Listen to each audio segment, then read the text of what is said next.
जय हिंद friends, welcome to Manas verse. मेरी कोशिश होती है कि आपके सामने हमेशा एक बहुत क्रेडिबल गेस्ट लेके आऊँ, हम विविध टॉपिक्स पे बात करें। And I am very honoured today कि मेरे साथ एक ऐसे गेस्ट हैं जिनसे मैंने दूर से बहुत सीखा। मैं अक्सर उन्हें बोलता हूँ कि आप ना मेरे लिए द्रोणाचार्य हो, मैं आपका एकलव्य हूँ। So every one please welcome Shankar Nath. Shankar is known, Shankar मैं आपका इंट्रोडक्शन दे रहा हूँ, आपको भी बोलने नहीं दे रहा, ठीक है ना। Shankar is has had is share of corporate journey. इन्होंने फिनेंस कंपनीज़ में काम किया। ये ईटी मनी से वाइस प्रेसिडेंट के तौर पे इन्होंने अपना आखिरी पद संभाला जो कॉर्पोरेट जर्नी में था। बाद में सोशल मीडिया में आए, इन्होंने यूट्यूब जर्नी की। आज की डेट में 3 लाख के आसपास आपके फॉलोअर्स हैं, जिनमें से मैं भी एक हूँ। एंड मैंने आपके वीडियोस बहुत सारे देखे, बट वी विल ट्राई कि मैं आपसे आज थोड़े डिफरेंट तरीके से या डिफरेंट टॉपिक्स पे कवर करने की कोशिश करूँ। And once again thanks a lot for joining in, Shankar. No no thank you so much Manas. एक तो इतना बढ़िया इंट्रोडक्शन आपने दिया, एकदम well research discussion kind of introduction था आपका। So thank you so much, it's a pleasure for me to be here. 1.5 साल से फॉलो कर रहा हूँ, तो बिल्कुल भी तैयारी नहीं की थी ऐसी अच्छा। इंट्रोडक्शन की, तो ये सब दिल से था। एक चीज़ मेरे को हमेशा लगती है कि you can't isolate economics with और markets and let's go further down. You can't isolate your personal well-being, financial well-being from the markets, from the economic factors, from the macroeconomic factors of the world, and from the geopolitics. Absolutely not. Right? या। Field Marshal Munir. Let's for the due बहुत respect the respect man दे रहे हो आप, deserves. एकदम है field ना? Martial. Field marshal बोल रहा हूँ फील्ड मार्शल, मैं अच्छा फील्ड हाँ। मार्शल बोल रहा हूँ, ओके, मैं नाइस। प्रॉपर रिस्पेक्ट दे रहा हूँ। सो फील्ड मार्शल आसिम मुनीर ये जाते हैं ट्रम्प के पास, हाँ जी। डोनाल्ड ट्रम्प के पास। इनकी कोई मीटिंग होती है और उसके बाद हम देखते हैं कि इंडिया की तरफ रवैया बदल गया। व्हाट्स योर टेक कि what would have happened in the meeting, और what could be a possible reason, what is the theory that you are aware of and that you feel कि इस वजह से शायद रुख बदला है? See, what do we know of President Trump? So he's not a fool. Okay, he's a calculative guy. So obviously he's thought of something which interests him. ठीक है, मागा बाद में गया, पहले सेल्फ का पहले वो देखेंगे. So my working theory is that see, Pakistan is too small an economy to pitch against India. अब ऐसा कोई नहीं है जो बोलेगा कि मैं इंडिया को छोड़ दूंगा and I will go towards Pakistan without a very very substantial reason behind it, right?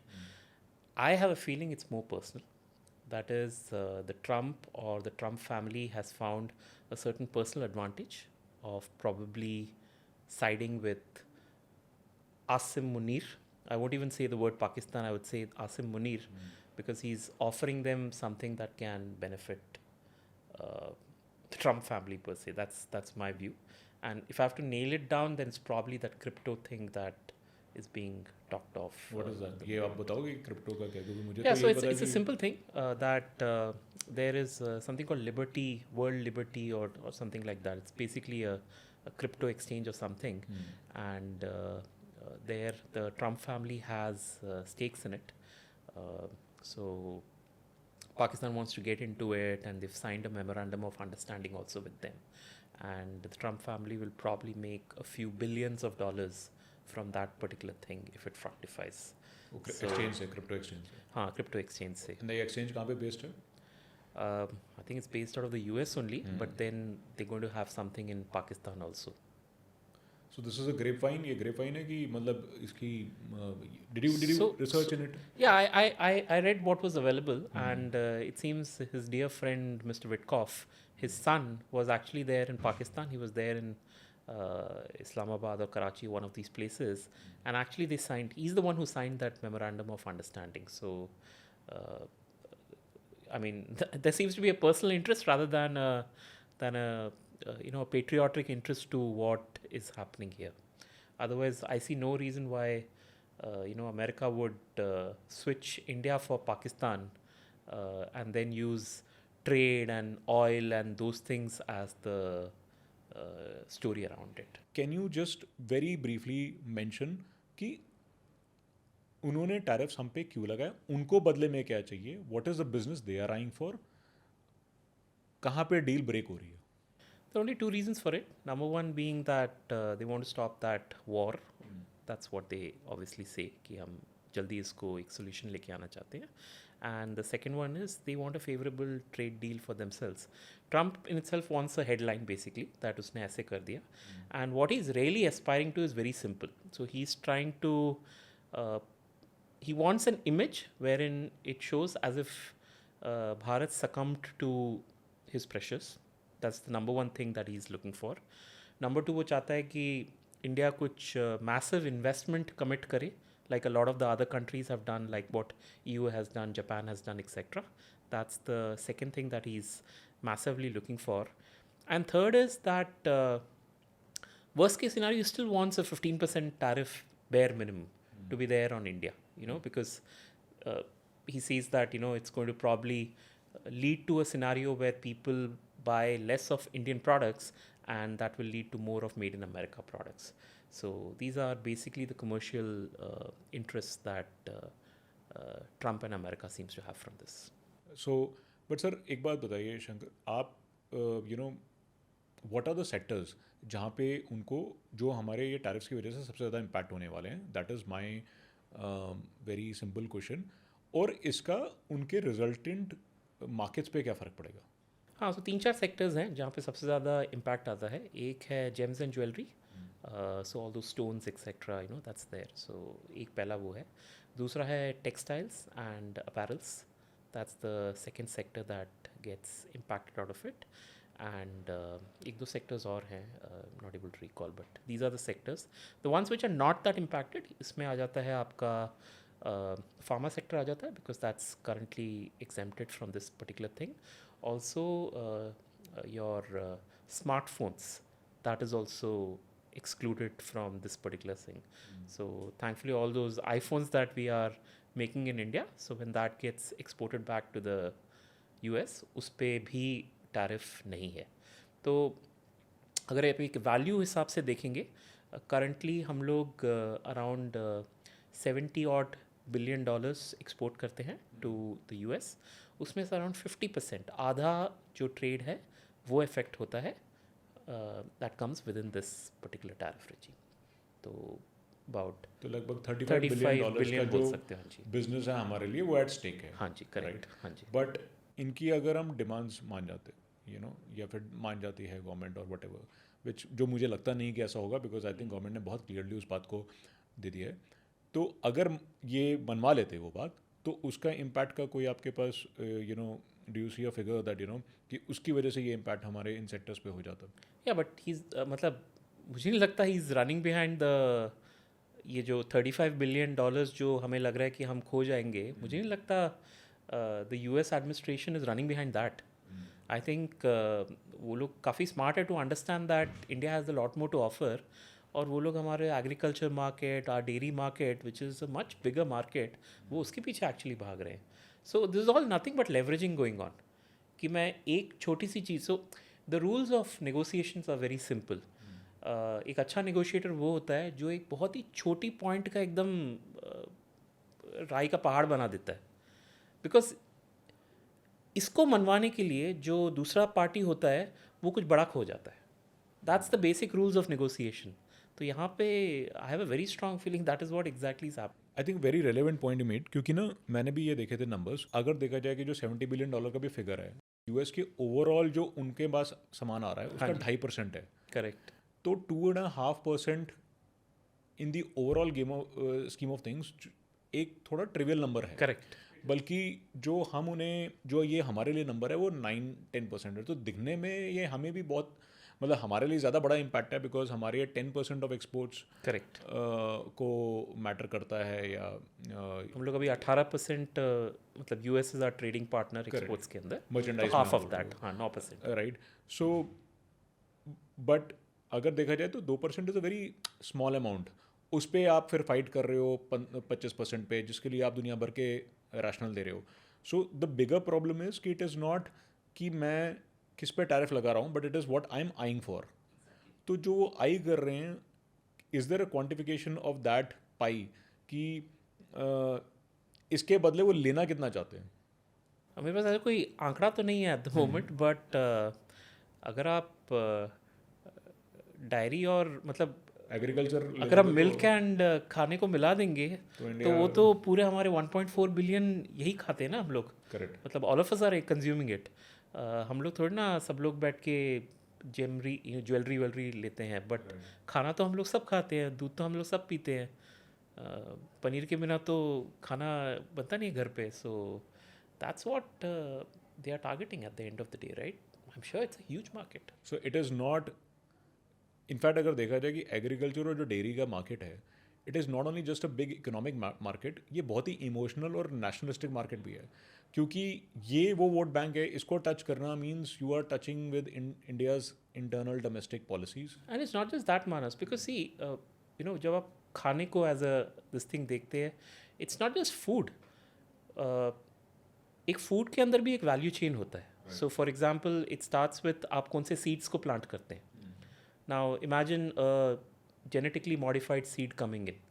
अब वो जब सीड उस सीड को डालते हैं ना, वो आपका पूरा सॉइल का नेचर ही बदल देता है, और the soil gets used to that particular kind of seed. तो आपको हर बार जाके मोन्सांटो से वो लेते रहना पड़ेगा। So it starts from that. फिर उसके बाद अगला आएगा, अच्छा आपने सीड डाल दिया, अब इसके ऊपर फर्टिलाइजर कौन सा डालना है, तो वो भी वही वाला होगा। वो भी शायद वहीं से लेना पड़े।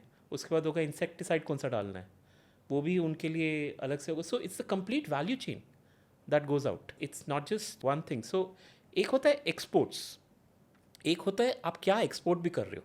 आप खाना नहीं एक्सपोर्ट कर रहे हो, अगर वो एक्सपोर्ट आप सीड कर रहे हो, इट कैन एक्चुअली मतलब हाउ टू से it actually can destroy the आपका पूरा जो इकोलॉजिकल सिस्टम है ना, वो उसके ऊपर भी एक इम्पैक्ट लगा सकता है। बहुत सिंपल चीज़ में बोले तो जैसे एक आईफोन को यूज़ करके हम उसके इकोसिस्टम के यूज टू हो जाते बिल्कुल हैं, समथिंग लॉक इन लाइक हो दैट। जाते हैं। हाँ, अगर एग्री और डेयरी में हमने वो अपनी ऑटोनॉमी खो दी और वहाँ पे हमने ये जेनेटिकली मॉडिफाइड चीज़ों को ले आए, सो वहाँ पे भी this problem of lock in will be there. even with milk there are enzymes that are there inside milk, etc.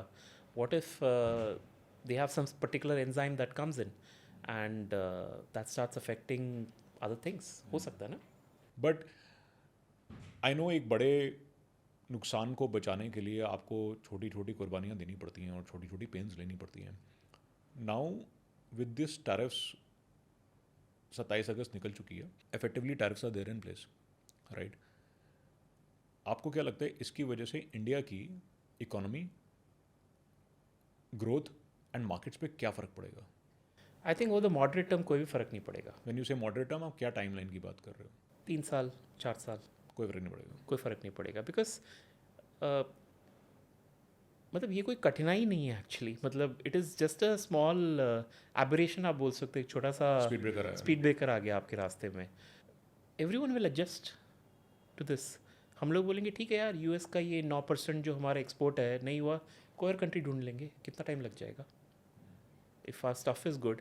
तो क्या होता है ना, इन ट्रेड, ट्रेड क्या मतलब in general life also we get very comfortable with certain things. तो हमारे जो एक्सपोर्टर्स थे they got very comfortable with the United States. अरे यार यूएस तो है, एक ही कंट्री में डाल सामान देंगे, जा रहा है। सामान जा रहा है, जाने दो, धंधा बढ़िया और चल कुछ रहा है। देखने की क्या ज़रूरत है। तो दैट लेथार्जी आ जाता है ना कि यार एक मेरा अच्छा क्लाइंट है ना numbers हो यार, रहे हैं, क्या हाँ फर्क नंबर्स हो रहे हैं, की फ़र्क पड़ता, you know. So it's a bit like that. अब हमें क्या करना है, वो क्लाइंट चला गया एक, कोई बात नहीं, आप दूसरा क्लाइंट तो ढूंढोगे ना। अभी you will hedge your risk. you might take a year to find a equivalent client, maybe 2 years to find that equivalent. You will find it eventually, you will find it. So because the numbers are so small, I think it's just this thing, and thoda calibration hoga.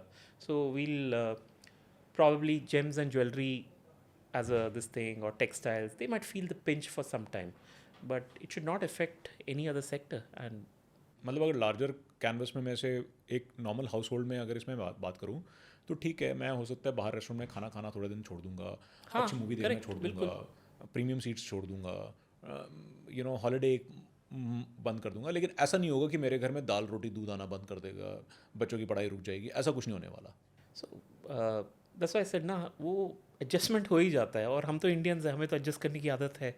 So we'll always find a way out of it. You know हमें आदत है, लेकिन एक बात बताओ, हम तो ये पेन, क्योंकि हमारे यहाँ पे तो हम लदी हुई मेट्रोज़ में जाते हैं, लोकल में जाते हैं, बसों में जाते हैं, हमें तो आदत है एक सर्टन लेवल ऑफ पेन को लाइफस्टाइल के में उसमें वो इंक्लूडेड होती है।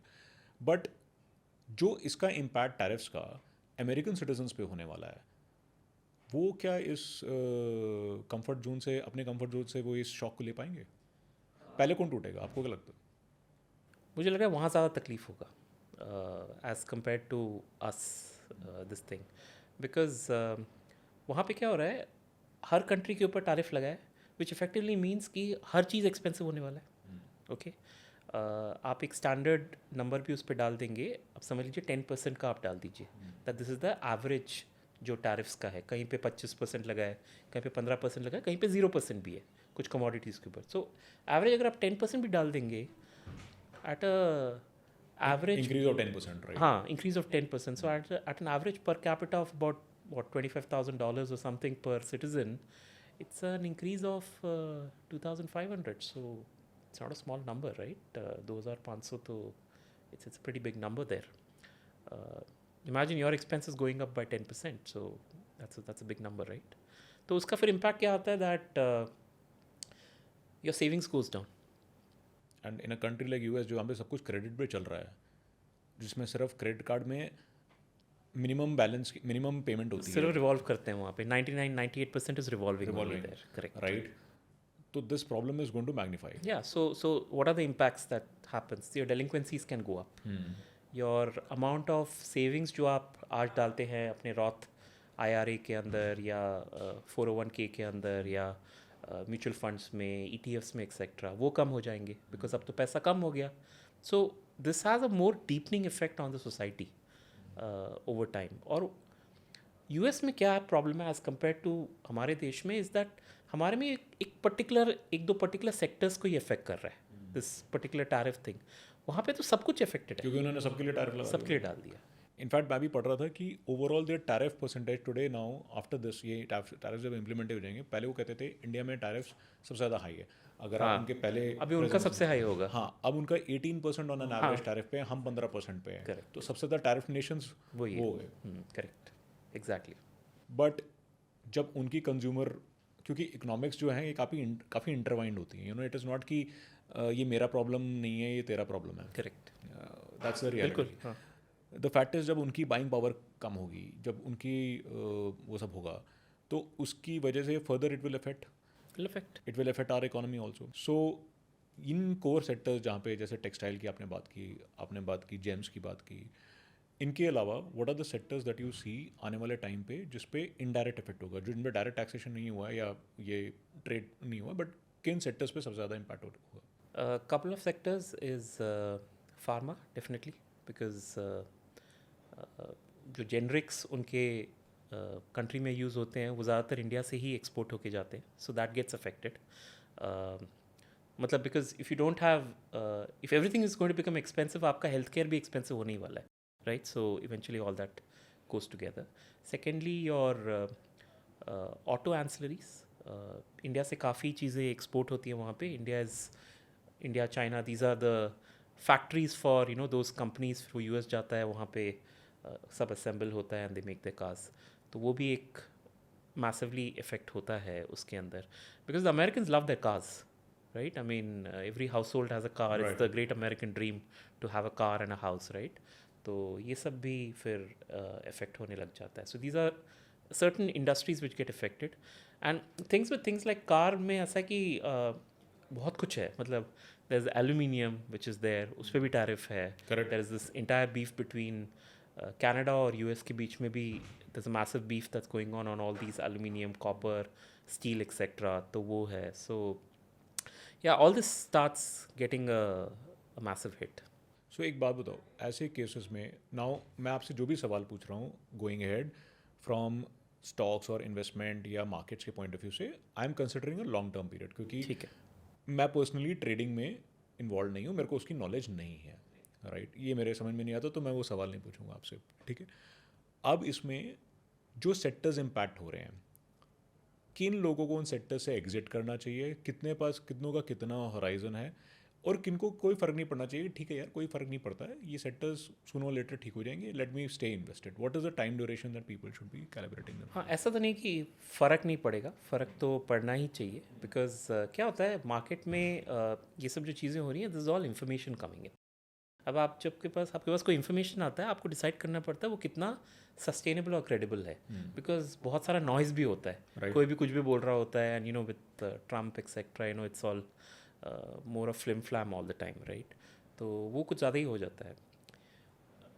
As a thumb rule, if I can say, अगर अनसर्टनिटी होता है ना, मार्केट को अनसर्टनिटी अच्छा नहीं लगता है. Now there is this uncertainty with not just with this affected sectors. Actually जो अफेक्टेड सेक्टर्स में ना अनसर्टनिटी नहीं है, वो तो पता है हमें कि पता है इफेक्ट हो करेगा गया. तो अब क्या कहाँ पे प्रॉब्लम है is for example pharma.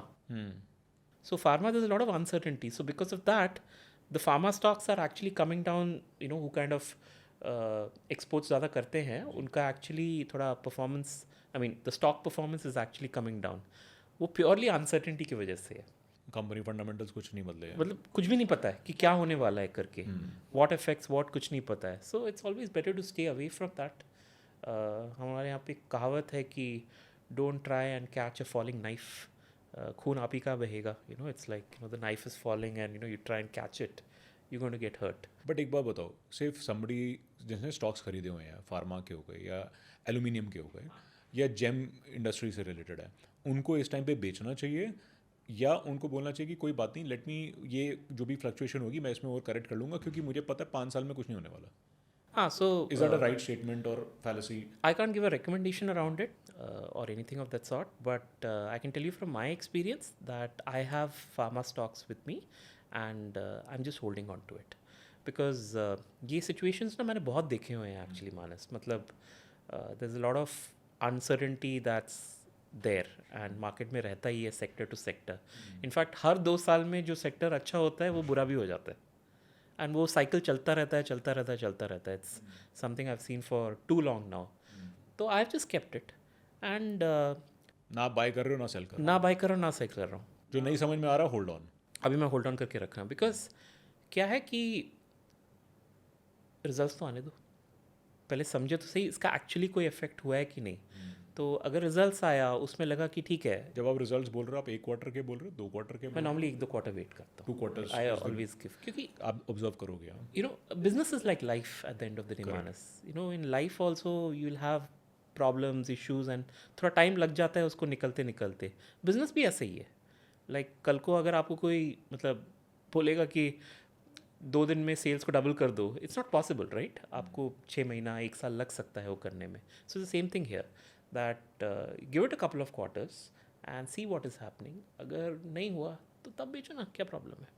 So in this scenario, right, आपने बोला कि 2 क्वार्टर तक आप देखोगे. जनरली आपका अपनी लाइफ में ऑन एन एवरेज एक स्टॉक का होल्डिंग टाइम क्या रहा है और आपने शॉर्टेस्ट कितनी जल्दी बेचा है? What is your philosophy?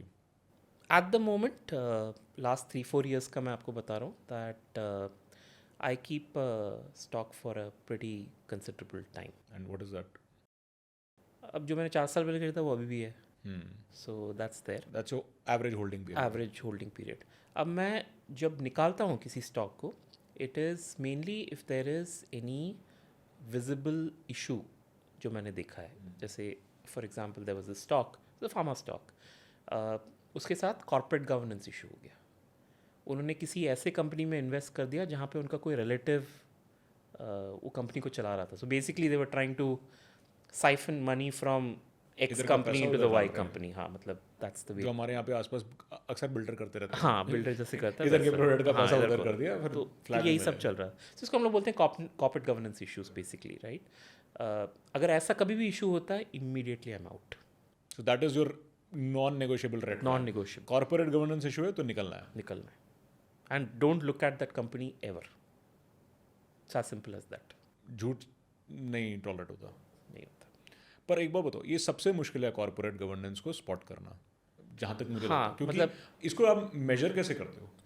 कुछ हिडन होते हैं, कुछ उतने हिडन नहीं होते हैं. सो फॉर एग्जांपल इस पर्टिकुलर केस के अंदर there was a corporate announcement that the company only put out that we are buying this X company and this is the price we are paying. तो मैंने देखा कितना है, just give you some random number, let's say it's 500 crores. फिर उसके सामने हमने देखा क्या उसका रेवेन्यू है. Revenue was 50 lakhs. So imagine paying 500 crores for a company that makes 50 lakhs of revenue. तो ऑब्वियसली थोड़ा मन में जिज्ञासा हो भाई ये क्या हो रहा है करके, तो जस्ट क्या इनको इन्वेस्टिगेट कुबेर का लिटिल फर्दर कि खजाना क्या मिल है। गया? तो घुसे अंदर, देखा कि अरे इसमें तो ये भाई तो रिलेटिव है इसका करके। तो ठीक है, it was very clear. Then I did a secondary research also. There is this website called value picker करके एक है, very nice website. So it's like a forum actually, people very intelligent people they kind of publish stuff. तो उसमें भी देखा किसी ने ये पॉइंट उसने भी उठाया, तो मैंने कहा यार ये तो ठीक है, I have got a an ally who's also done the same research, seeing the same thing. I immediately went away. I would have sold it at a loss actually. I would have sold it at 20% loss, but a bad management can actually destroy you in stocks. But हमेशा उसमें ही difficulty होती है कि पता कैसे चलता है, क्योंकि जब तक ये मार्केट में न्यूज़ आती है ना कि बैड मैनेजमेंट है, कोई इशू है, by then it is kind of late. By the time skeletons are out, वो ना मतलब एक नॉर्मल इन्वेस्टर को मेरे ख्याल से पता ही नहीं चलता है। Actually ना कुछ इंडिकेशन मिलने लग जाते हैं। कुछ Okay, ऐसे 5 विजिबल और स्लाइटली इनविजिबल इंडिकेशंस जो आपने अपने एक्सपीरियंस में। हाँ जैसे कुछ ज़्यादा ही पीआर हो रहा होता है ना, शोर मचा रहा होता है, तो पता लग जाता है कि अरे इधर कुछ तो है ऐसे करके। इधर there is some pump and dump type का कुछ चल रहा है, या कुछ तो अजीब सा गड़बड़ चल है। रहा है। So that is one way of looking at this particular thing. Second is थोड़ा ridiculous guidance आने लग जाता है। तो जिस कंपनी ने कुछ भी नहीं किया, वो अचानक एक बड़ा न्यूज़ मारता है कि हम लोग अपना कैपेसिटी जो है 5 टाइम्स बढ़ाने वाले हैं अगले 5 साल में। तो जब भी ये बोलता है ना कोई अगले 5 साल में आर मिशन 2030, 2031, 2040, तो मैं समझ जाता हूँ कि ये ना यहाँ पे कुछ होने नहीं वाला है, ये सिर्फ थोड़ा पंपिंग अप कर रहे हैं अभी करके, just to keep everyone happy. This is also an indication कि this is not a worthwhile management for me to look at. It reminds me of a scenario, जब ना छोटे होते थे, जैसे हाँ पापा मम्मी से कुछ लेना होता था, हाँ, तो आप बोलते पापा मैं ना टॉप कर टॉप जाऊंगा। करूँगा हाँ। एग्जाम अगले दिन का असेसमेंट कुछ हो नहीं रहा, लेकिन वो साइकिल ही नहीं, उसके लिए आप सारे बहाने मार रहे हो कि मैं टॉप कर जाऊंगा, मैं तो दुनिया मुट्ठी में कर लूंगा, और फ्यूचर में मैंने नोबल लॉरेट बनना है, मैं ही हूँ जो इस घर का चिराग लेके जाऊँ। तो कोई यहाँ पे आपको बता देना विजन 2030, तो you can understand that this guy is not going to be there to see vision 2030. He would have resigned or made his money and kind of moved away. But फिर ना ये थोड़ा ये हम जनरली नहीं ले सकते ना, क्योंकि बड़ी बड़ी कंपनी सबका विजन होता है 5 years and 10 years and so हाँ on. लेकिन जिस कंपनी ने ऐसा कभी कुछ किया नहीं है एंड Okay. अचानक वो लेके आ रहा है ऐसा कुछ, you know that this is there. The third indication इसको साइकिल चाहिए। इसको चाहिए।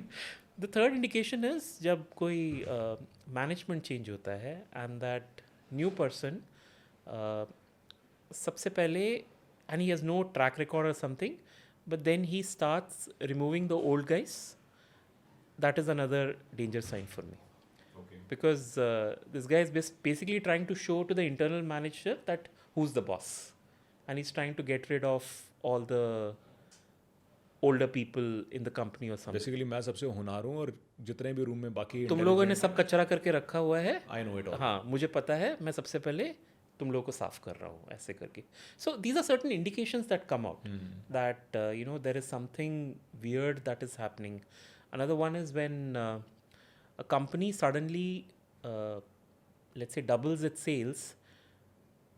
When you look at the volumes, maybe that has increased by only 50%, which is still possible because हो सकता है realization बढ़ गया हो उस particular product का, but then you see that fixed assets तो increase नहीं हुए।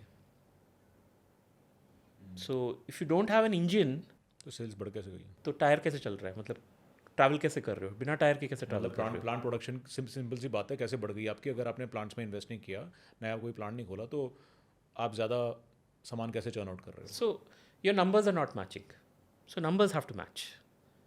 तो ये एक और इंडिकेशन मिल जाता है कि अरे इधर कुछ तो 2 + 2 4 आना कुछ चाहिए। हो रहा है, हाँ मतलब some weird stuff. The fourth indication is when ये लोग कोई कंपनी अक्वायर करता है, that management जिसका कोई लेना देना नहीं है with the core business. In fact we call it diversification. मतलब you are not diversifying, you are worsening the situation, so it's diversification. ये भी एक कॉमन टेलटेल होता है कि this guy is Business running संभाल नहीं अबाउट रहा। Growth just to show the top line numbers, but इससे आपका अर्निंग्स पे कुछ नहीं होने वाला, इनफैक्ट हो सकता है आपका नुकसान ही हो जाए at the end of the day. But इसमें एक बात बताओ, where is the line of demarcation कि ये डाइवर्सिफाई कर रहा है और ये डाइवर्सिफाई कर रहा है? जब नॉन कोर बिजनेस में जाता है वो जनरली डाइवर्सिफिकेशन ही होता है। If you take the last 100 occasions जब ऐसा किया गया है, you would generally see that it's been a bad deal. Very rarely has someone gotten into a unless it's a large corporate like Tata जिनकी पूरी गवर्नेंस है और हाँ, सब कुछ है मतलब कि आप ट्रस्ट कर सकते हो। कॉन्ग्लोमरेट्स में आप फिर भी देख सकते हो, बिकॉज टाटाज हो गया और योर चोलामंडलम हो गया, you know all these companies they have gotten into other things successfully. And उनके पास प्रॉपर स्ट्रक्चर है, मैनेजमेंट स्ट्रक्चर है, हाँ, करेक्ट। रेपुटेशन है। Correct, but imagine some company getting into something like I was reading, मैं किसी का transcript ऐसे ही पढ़ रहा था, this guy is into I'll just make up something, it's into glass, for example, makes let's say glass bowls or glass windows or etc. And suddenly he's starting a pet business. He wants to open pet shops. So I had that stock actually, so I immediately went out of it. मैंने बोला नहीं भाई ये कुछ और है, because I don't want to wake up tomorrow and see कि ये जो चेयरमैन है उसकी daughter was a pet lover and therefore उसने बोला कि बेटा बर्थडे में क्या चाहिए कि कमाई पापा मेरे चाहिए। लिए एक पेट बिजनेस खुलवा दो, ऐसे करके और पेट बिजनेस खोल दिया। I don't want a situation like that to come out at Not on your money, at least. Not on my money. हाँ, मैं अपने हाँ सपने नहीं चूर करूंगा ग्लास के नहीं, ऊपर। और ऐसा होता है। होता लाइक है। I will give you a very interesting case that happened. there is this company called Urja Global. It's a documented case. There's a SEBI order also. So Urja Global, they had this. They didn't have it. They, I think, got a big export order of some $50 million or something. I'm just making numbers, whatever that number is. $50 million from Nippon Shinyaku. It's Japanese company, and this was for Zacobites. $50 million is a big number for this thing. So they made the corporate announcement that we've got this order and everything. Everyone was congratulating. The stock price also went up. One very keen shareholder, so he writes to Nippon Shinyaku and says, "Hey, congratulations! I have, I got to know that there's a 50 million export order that's there. So great, yeah, you're working with a great company. I'm myself a shareholder of Urja Global, so hats off to you guys also for supporting." Order इन्होंने दिया था, ऊर्जा को दिया था इन्होंने। Urja had to export to हाँ, this thing. order उन्होंने दिया था। Zacobite is a Urja. Correct. So then this Nippon Shinyaku, in a day or two, they replied back और उन्होंने बोला कि guys, I think there's a mistake. हमने तो ऐसा कोई ऑर्डर दिया नहीं है ये $50 million का. We have not even heard of this company Urja Global. Maybe there is some fraud going on or some mistake going on. So what this guy did, the shareholder, उसने वो letter को, email को सेबी को भेज दिया, बोले भाई ये क्या हो रहा है आप ज़रा देखो करके. So SEBI did the investigation. The first thing they did is they went to Google search and they typed Nippon Shinyaku to see if there's a company like this. Yes, there was a company like this. Then they typed this word Zacobite and they did not get a single result. So then they called up Urja Global and they figured out basically that Zacobite करके कोई चीज़ ही नहीं है. It was a fictitious thing that they invented out of thin air and they put in that corporate announcement saying कि हमने इतना किया है. ना प्रोडक्ट है, ना प्रोडक्ट ना है, कस्टमर है, ना कस्टमर है. Maybe they are booking the expenses कि हमने जैकोबाइट के लिए इतना खर्चा किया है, ये है, and they are probably registering it as fake sales in their books. And this has happened in a proper listed company in India. And this Urja global is still there. What was the action SEBI took? SEBI took the action that they fined the company and उनके कुछ directors को allow नहीं किया to trade or something like that. Something like that was done. This was the action that was took. And it is still a publicly listed. It is still there. It is very much there. But हाँ, हमारे देश में होता है ये सब. Zacobite. ना product ना कुछ, कुछ नहीं, हवा में. हवा में चल रहा। हाँ, thanks to that shareholder who was हाँ, एन उसे एंथू तो- कटलेट, जिसने लगा कि मैं कम से कम एक कंग्रेचुलेटरी मैसेज डालता हूँ एंड अदरवाइज पता भी नहीं लगता इसके बारे में. पता नहीं वो जेन्युइन शेयर होल्डर थे वैसे वो भी पता नहीं, हाँ वो भी नहीं बट पता. एनीवे थैंक्स टू हिम और हर कि उन्होंने जो भी किया उसके लिए but strange things happen so thanks I mean क्योंकि ना as I said it's there always हर थोड़े साल के बाद ना कुछ ऐसा कांड हो जाता है मार्केट्स में कि your faith gets shaken right now just coming to that तो there is a way is because आपकी I've seen a lot of videos of yours and a lot of specialization that you talk about is also mutual funds में एक बात बताओ क्या mutual funds में the chances of these scams or these things going wrong are less than the stocks? No, it's pretty much the same because effectively, what is the mutual fund guy doing? He's picking a bunch of stocks. So if he ends up picking crappy stocks, and let's say those stocks don't do well for whatever reason, then the mutual fund goes down. So it's a function of the stocks that you pick at the end of the day with mutual funds. हाँ उसमें एक फ़ायदा हो जाता है कि mutual fund एक stock पे डिपेंडेंट नहीं है. वो क्योंकि anywhere from 30 stocks से 100 stocks के बीच में उठा रहा है तो you can have some bad apples, चल जाता है, but generally बाकी सब इधर अच्छा परफॉर्म करते हैं या एवरेज परफॉर्म करते हैं. So उसमें just because of the principle of averaging out इसलिए म्यूचुअल फंड में रिस्क कम होता है करेक्ट. चाहे वो कॉर्पोरेट गवर्नेंस से रिलेटेड रिस्क हो चाहे वो कोई भी फ्लक्चुएशन रिलेटेड हो correct? हाँ बट उसमें एक फर्स्ट लेवल फिल्टर तो होता ही है. सो देर आर 5,000 प्लस स्टॉक्स जो आज अवेलेबल है, राइट? Correct. उसमें से फंड मैनेजर आपके लिए 30, 40, 50 स्टॉक चुन रहा है उसमें से based on a certain criteria obviously. तो basically he is also doing his level of due diligence and वो कोशिश कर रहा है कि मैं जो पिक करूँ वो सारे अच्छे निकले. बट हाँ उसमें से कुछ बैड एप्पल्स तो फिर भी निकल जाएंगे. तो दो लेयर में बात हो रही है. It's all about risk management eight the end of the day कि पहले एक कॉम्पिटेंट फंड मैनेजर है जो प्रॉपरली देख रहा है चीज़ों को, एंड सेकेंड ये है कि वो मल्टीपल नंबर ऑफ स्टॉक्स खरीद रहा है ताकि अगर एक दो ख़राब भी हो गए तो उससे आपका ओवरऑल इम्पैक्ट कम रहेगा. सो एक बार इसमें विद दिस गोइंग बैक कि अभी काफ़ी मैक्रो इकोनॉमिक में थोड़ा बहुत टर्मोइल हमें दिख रहा है फ्लक्चुएशंस भी सी ऐसे टाइम पे से मेरे पास लाख रुपए हैं या 2 लाख रुपए what ever amount it is ठीक है. मुझे वो स्टॉक्स में लगाना चाहिए मेरे को म्यूचुअल फंड्स में लगाना चाहिए. अगर आप बिगनर हैं तो go with mutual funds only.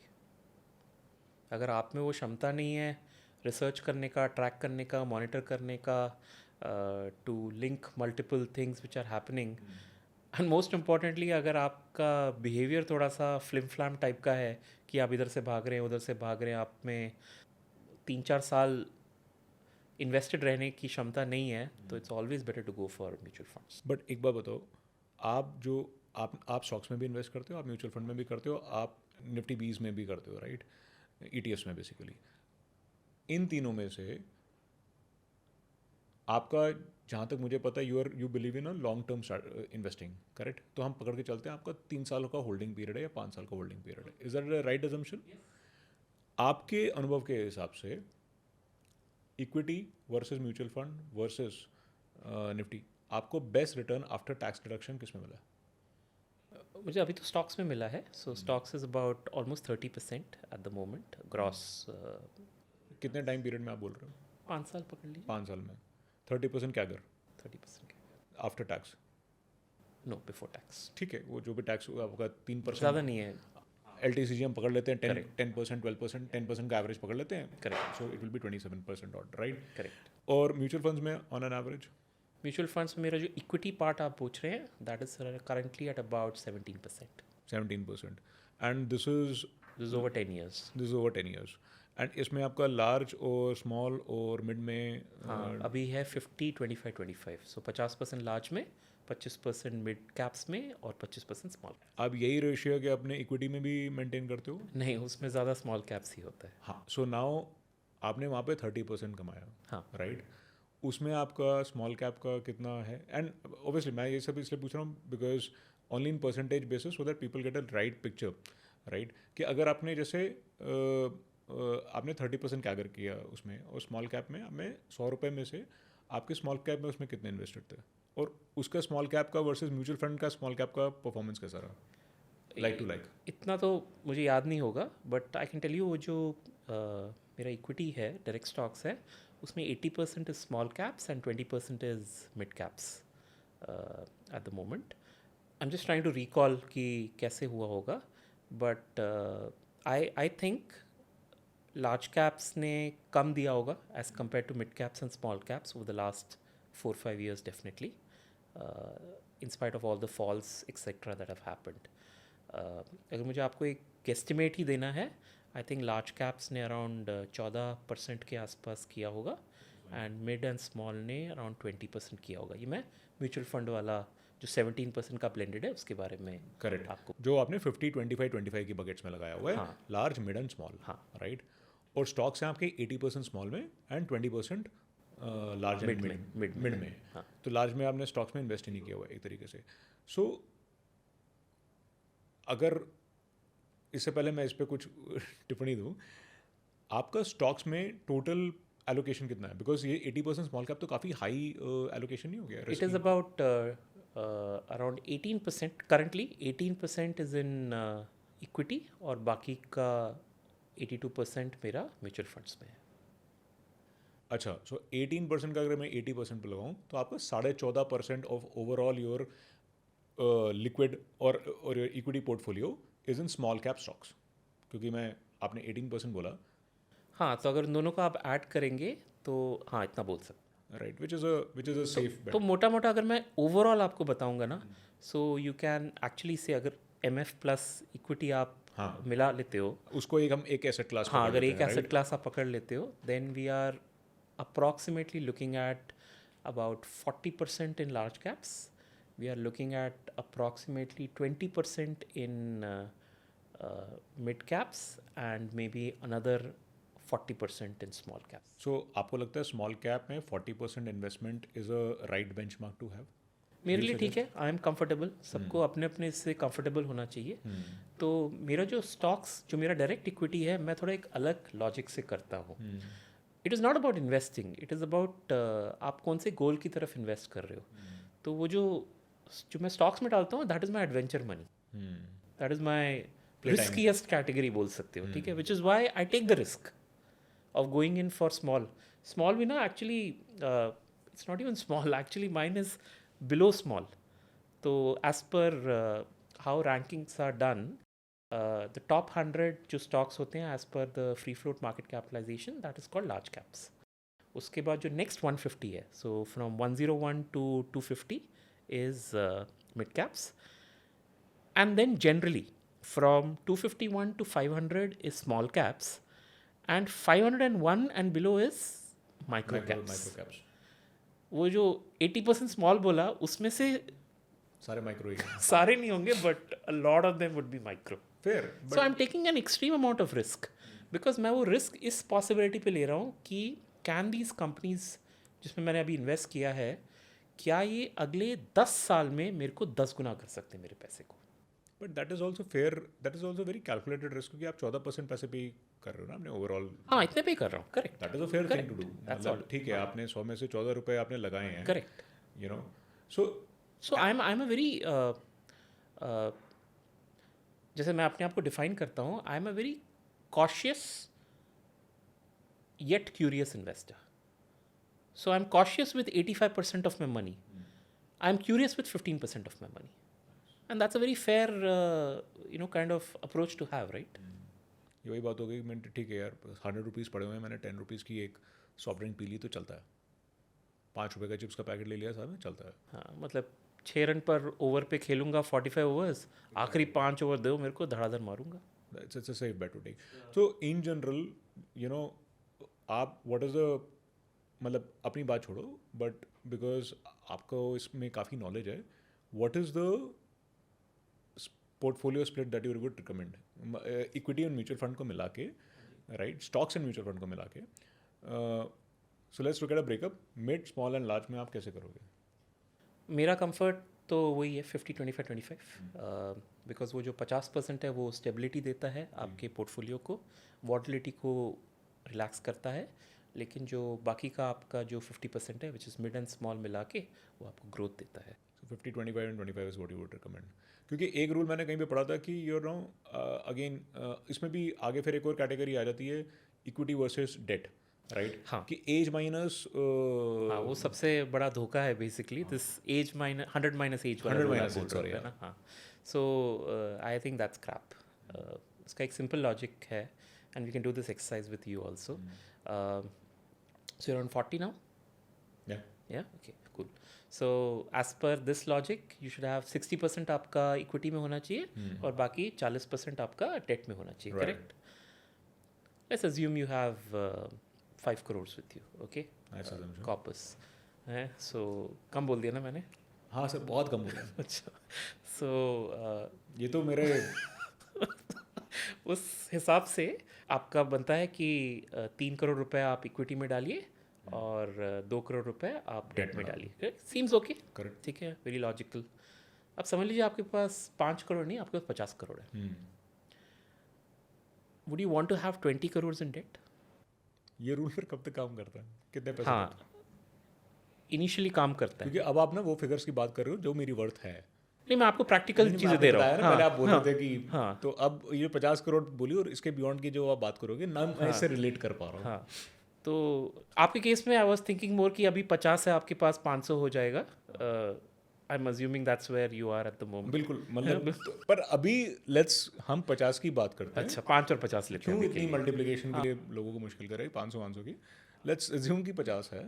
तो द पॉइंट इज कि ये जो 20 करोड़ का जो आपने डेट में है, as per this 100 minus age rule, that is a very impractical approach. Because आप 20 करोड़ नहीं डालने वाले डेट के अंदर. यू नो वो 6% देता है, उसके ऊपर से टैक्स भी लगता है 30% का. अल्टीमेटली आप 20 करोड़ के ऊपर 4.5% नहीं कमाना चाहते हो, correct? So the practical way of doing the same thing, let's say assuming you have 50 crore की और वॉट एवर अमाउंट, आप उतना डेट में, and when I say debt basically non equity, real estate हो गया, डेट हो गया, गोल्ड हो गया, whatever other safer assets, उसमें आप उतना रखिए जितना आप कंफर्टेबल रहते हैं. कंफर्टेबल का मैथ्स क्या है? There's no mathematics, there's no scientific number to it, but over time you will realize कि यार मेरे पास अगर इतना हो ना, तो चाहे कोई भी कलेश हो जाए ना, कोई बात नहीं, मेरे पास ये सेफ्टी पड़ा हुआ है. बट रियल एस्टेट आप इसमें कैसे इंक्लूड करते हो? हम तो मतलब इंडियन मार्केट्स और हम लोग तो रियल एस्टेट में ओवर इन्वेस्टेड नहीं रहते हमेशा. होते हैं, काफ़ी लोग होते हैं, बट थोड़ा अभी बदल रहा है, काफ़ी चीज़ें बदल रही हैं. आप जानते हैं that the proportion of real estate in your overall financial wealth वो कम होते जा रहा है, हर साल कम हो रहा है. हर The SIPs amount are increasing. हाँ, फाइनेंशियलाइजेशन आपका बढ़ रहा है आजकल. So going with that particular thing, एक टाइम आएगा व्हेन यू विल से कि यार real estate is not more than maybe 30%, जो आज शायद, और maybe my parents had 80%, हो सकता है आपके लिए it will come down to 25-30%. ठीक है, तो वो आपका एक सेफ्टी बॉक्स बन गया. ठीक है, उसके ऊपर थोड़ा गोल्ड डाल दो, डेट डाल दो. मुझे नहीं लगता 40% itself is a big number. Like I can tell you my case. मेरे केस में I have approximately 10 CR of my portfolio. उसमें से my real estate plus my EPF, PPF सब मिलाओगे तो it's already a big number, जो मुझे लगता है कि I should actually bring down. It's right now at about 5 CR. Somewhere 50% is debt in a way. 50% is safety assets आप बोल सकते हो. मुझे इतना सेफ्टी एसेट चाहिए ही नहीं. So what I am now trying to do, मैं अपना जो प्रोविडेंट फंड है, I am going to remove it now because अभी काफ़ी टाइम हो गया, I have been without a job this thing, and I am going to start this process कि इसको भी मैं थोड़ा इक्विटी की तरफ मूव करूँ. And so just for clarification, आपने जो 10 CR बोला आपका, you don't have any liabilities. I don't have any liability. So for the benefit net of the audience, worth. कि this is your corpus with no liabilities, right? Correct. तो इसमें से आपका 50% का आप डेट में है. हाँ, सेफ एसेट्स में बोल Safe सकते assets हो. में. ठीक है, which I think is a bit too much for me. मुझे 5 करोड़ क्या रखना है? मतलब ऐसा क्या कलेश आ जाएगा कि मेरे को 5 करोड़ नहीं होगा तो I will feel very uncomfortable. So मेरे दिमाग में है कि यार 3 crore is more than enough. तो what I am trying to come at here Manas is that I see a future जहाँ पे मेरा जितना एज बढ़ेगा, मेरा इक्विटी का प्रपोर्शन और बढ़ने वाला है, कम नहीं होगा. जो 100 माइनस एक्स रूल बताता है, वो फैलेसी है. मेरा उल्टा हो रहा है. The more I am now getting more aware of how markets can help grow my wealth, मुझे ऐसा लग रहा है कि मुझे अपना इक्विटी प्रपोर्शन बढ़ना चाहिए. And I am very sure you give me another 5 years, probably equity will be 70-75% of my overall corpus. And obviously your corpus is going to increase. It is going to increase as well. Absolute value भी बढ़ रही है, percentage भी बढ़ रहा So today, every penny I earn, whatever I'm able to save from this YouTube income minus expenses, etc., every penny goes into equity only. Not even 1.5 lakh रुपए जाता है PPF में साल में, because my father will stand in front of me, ask me for the check for PPF. So just to keep him happy, I put in that 1.5 lakhs. But all the rest is only going to equity. Okay. Now, so that was on your, ये हमने बात की age minus वाले rules में. There are certain thumb rules which again I wanted to understand from you. देखो, it's always said कि 20% is the amount that you should be saving and putting it in investments if you want to have a 50-30-20 rule, something like that. Right, 50-30-20 rule. हाँ. इसमें भी कोई fallacy है कि ये सही rule है? भाई जितना बचा सकते हो बचाओ ना. मतलब there is no this thing कि मेरे को 20 ही बचाना है. अगर आप ज़्यादा बचा सकते हो तो बचाओ, कम बचा सकते हो तो बचाओ, but save. See Shankar, the reason I am asking is क्योंकि ना there are, with the new generation coming in, there are very different mindsets, right? एक है YOLO mindset, you only live once, तो भाई उड़ा दो जो भी है, right? And then हमसे पहले जो generation थी, they were all saving and they all had their good reasons to do that. मैं कोई गलत नहीं कह रहा हूँ उस बात को, उनकी वजह से आज हम यहाँ पे हैं, right? और country यहाँ पे. But what is a then in a sense, for example, say मेरे को कुछ चीज़ें indulgence पे खर्च नहीं है, right? How as a financial advisor or a SEBI registered advisor, which congratulations, you have recently got last month. You got it last month, right? But you always had that credibility before also. So good that SEBI made a right choice. And but coming back to the question, so Shankar, मैं आपसे ये बोल रहा था कि there are different generations, there are different paradigms. और not only generations, अब ना लोगों के सोचने का भी तरीका अलग है. People in Gujarat, for example, will think differently like people in Punjab or Northeast and South, right? There's no right or wrong to it. Now, इसमें मुझे आपसे पूछना था कि what is a right amount to indulge? Say, simple, अगर मैं bulleted form में पूछूं, मुझे गाड़ी लेनी है, वो मेरी total income या total net worth का क्या percentage होना चाहिए? क्योंकि ये इसमें emotion भी है, aspiration भी है, right? लेकिन financial disaster, depreciating asset है. हाँ, correct, obviously. So I'll first answer that other question that you asked me, that लोग income में से मतलब you live only once है तो इसलिए they do that. So assuming people are not completely irrational, हम लोगों को ट्रेडिशनली एक फॉर्मूला सिखाया जाता है कि income minus expenses is equal to savings, right? अगर आपको अपना फाइनेंशियल स्टेटस वेलनेस को इम्प्रूव करना है, you just have to do a very simple understanding. वो फॉर्मूला हल्का सा चेंज कर दो, income minus savings is equal to expenses बना दो. You will see a massive improvement in your financial health. So the best way of doing it is you get your salary on the first and that SIP should move out on the second. तो जितना भी salary है, अगर 5 लाख का salary है and you want to kind of put out 30,000 rupees SIP के अंदर, वो आपका अगले दिन निकल जाना चाहिए. बाकी जो बचा खर्चा कर लो. So make it a forcing function. हमारे देश में इसलिए things like there is some semblance of savings हमारे देश में is because of something thankfully called the employ provident fund. और वो इसीलिए एम्प्लॉय प्रोविडेंट फंड में जाता है पैसा बिकॉज वो एक फोर्सिंग फंक्शन, सरकार काट लेती है, सरकार काट लेती है. वो एक फोर्सिंग फंक्शन है. अगर वो नहीं होता ना तो आई बिलीव यू मी, हमारा जो सोसाइटल नॉर्म है ना, it would be, the fabric would be completely different. मतलब हो सकता है हम में से किसी के पास भी सेविंग्स ना हो, सब खर्चे ही हो रहे हैं, इन्फ्लेशन बढ़ रहा है, बट बिकॉज द गवर्नमेंट एक अच्छा चंक निकाल लेती है as a forced habit. salaried class, no? That's only for the salaried class, yes. Other people have to build in their own disciplines around these things. जैसे NPS करके कुछ शुरू किया था गवर्नमेंट ने for this particular purpose only, कि आप एक चंक ऑफ मनी फटाफट उठा के डाल लीजिए ऐसे करके, और उन्होंने एक लॉन्ग टर्म प्रोडक्ट बना दिया था कि आप 60 साल की उम्र तक उसको निकाल नहीं सकते, और जब निकालेंगे तो 60% लमसम निकाल सकते हैं, बाकी 40% एन्युटी में डालना पड़ेगा. So it's all in that direction only. अब it's a voluntary product. EPF was a forced product, right? That was the difference. But with the PPF and EPF rates going down every year, the rate of return on that, do you recommend कि it is anyhow, मतलब ठीक है आपने वो 1.5 लाख रुपए invest करके पापा के साथ ट्रूस कर लिया साल के लिए, Correct. राइट? लेकिन do you really recommend somebody to invest in a PPF and EPF today? इस पे, और डू यू से कि NPS इज बेटर और an ELSS is better if you see a risk and reward ratio in all? So if you do the mathematics of it, the answers might be slightly different.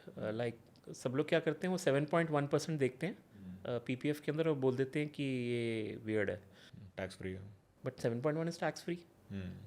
So if I were to do a simple mathematics, then it's basically 7.1 divided by 0.7, correct. which is 10.5 almost. Correct. So you're getting 10.5% on a fixed income product. अब मेरे को बता दो कोई भी एक fixed income product जो आपको 10.5 देता है प्री टैक्स. बहुत मुश्किल है ना. है कुछ बॉन्ड्स हैं जो देते हैं, बट आपका FD तो नहीं देता. आपका बैंक FD जो बोलता है 7%, 8%, कोई तो 9% भी बोल देता है, लेकिन 10.5% तक तो नहीं जाता ना. So now if I give you the mathematics, the same logic is for EPF also, right? Same logic is for EPF. उसमें भी टैक्स आपको नहीं लगता. हाँ नहीं लगता, बिल्कुल करेक्ट. और वो आपका 8% वो थोड़ा ज़्यादा है. हाँ करेक्ट, वो थोड़ा ज़्यादा है. So if you go with that logic, तो it's not a bad product at all. And very importantly, from an EPF perspective or from a PPF perspective, it looks like a forced saving. कि आपने डाल दिया and it's forcing you कि 15 साल तक रखो इसको करके, तो पैसा बनेगा. I don't know if I've told you this or anywhere, that one of the biggest catalysts जो मेरे हुआ of जब मैंने compounding ज़िंदगी में पहली बार सीखा, let's put it that way. By the way, my financial journey really starts only from 2015. उससे पहले मैं भी ये योलो वाला काम ही टाइप का करता था. I wasn't saving much, salary भी कम था, but 2000 what was your net worth, individual net worth in 2015? 50-60 lakh के आसपास होगा. और 10 CR आने में आपको कितना टाइम लगा था? वही 10 साल के अंदर 10 साल में 50-60 lakh. just by discipline and your हाँ, and doing that SIPs from Correct. time to time and stuff like that. So that's there. Markets did well also. So sorry, which one was I saying? The catalyst for me was very interesting. So I was at HDFC Life then, and वो देना पड़ता है ना year end पे, you have to give your proofs, income proofs and all that stuff. तो मैंने mom से मांगा कि मेरे को बैंक स्टेटमेंट प्लीज़ भेज दो. So she sent me the bank statement, the PPF bank statement, and there I noticed that for that year, April, May, we had deposited 1.5 lakhs. And the interest I had earned in that year was 1.7 lakhs. तब चमका. तब मेरे को click हुआ, अरे क्या चीज़ है यार इंटरेस्ट. मतलब the amount that I've put in, the interest that I've received is even more than that. So all those previous years of investments which I had done, they had all kind of compounded, and now I was getting 1.7 lakhs into that account. And when I started, then PPF was only 70,000 rupees, the maximum allowed limit. फिर वो 1 लाख हुआ, अब वो 1.5 पे है. तो तब मुझे कंपाउंडिंग समझ आया.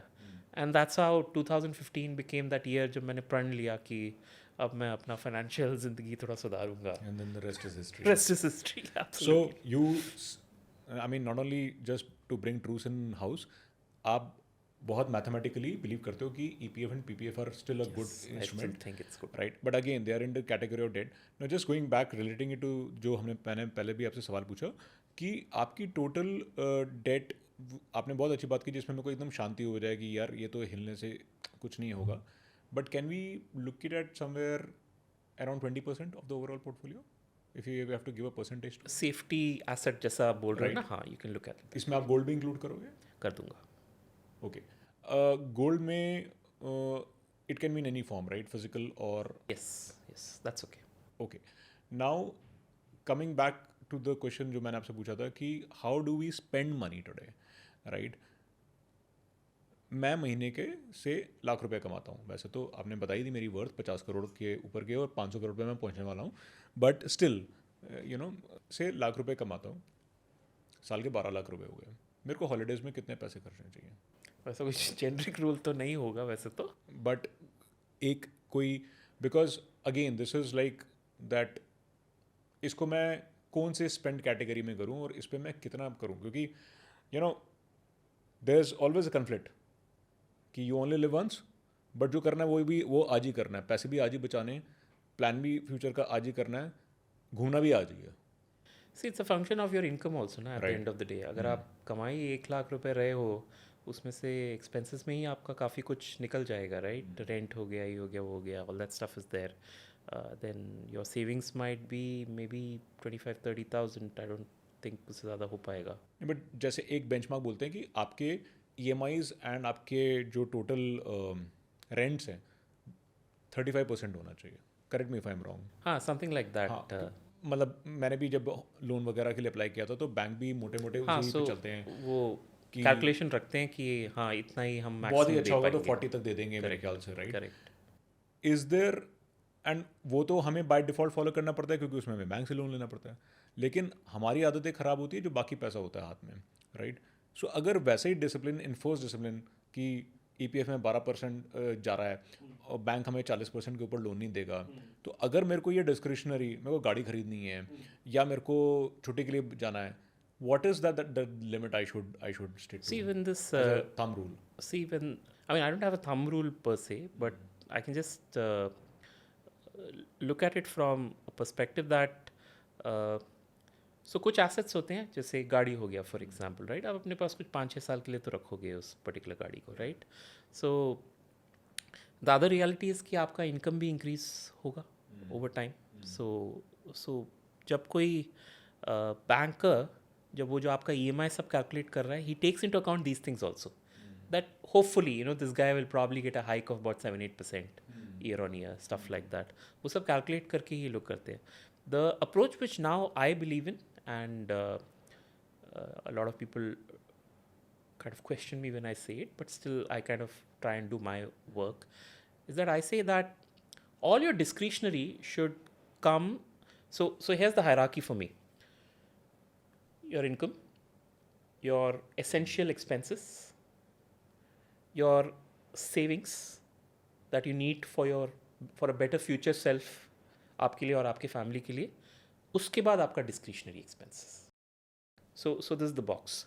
नाउ अगर आपका इनकम इतना ही है कि आपके एसेंशियल एक्सपेंसेस और सेविंग्स में वो पूरा डब्बा ख़त्म हो जाता है, then you don't have money for discretionary. How do you make money for discretionary? There are two ways of doing it. Either you take a loan, ठीक है, आप लोन लीजिए, फिर उसको चुकाइए, figure out how to Which is not do a it. It's difficult and it's like falling into a pit basically. Correct. एक वो हो गया. नहीं तो आप बिल्कुल भी अपने रिकमेंडेड नहीं है, मतलब हाँ, बिल्कुल। नहीं तो आप अपने इनकम को बढ़ाइए. नहीं तो आप अपनी इनकम को बढ़ाइए. नाउ ये जो इनकम को बढ़ाने वाली जो मैं बात बोलता हूँ, तो people kind of lose me completely कि यार इनकम कैसे बढ़ाएं करके. And I think that is where लोग ना अपने एक जॉब टाइटल के अंदर लोग फंस जाते हैं. And so I'm just picking up a slightly different topic here, but That's okay. You go to LinkedIn, and that's the Professional website. biggest congregation of job titles that you can ever see in your lifetime, right? People write, I'm vice president of this, I'm manager of this, assistant manager of this, executive of this, and this thing. Very few people actually write, I can do this, and that's the difference between a job title and a skill. A job will only take you to an X amount. It limits your growth. A skill gives you unlimited opportunities. Like अगर मैं किसी को differentiate करना है, अगर मुझे कोई बोलता है कि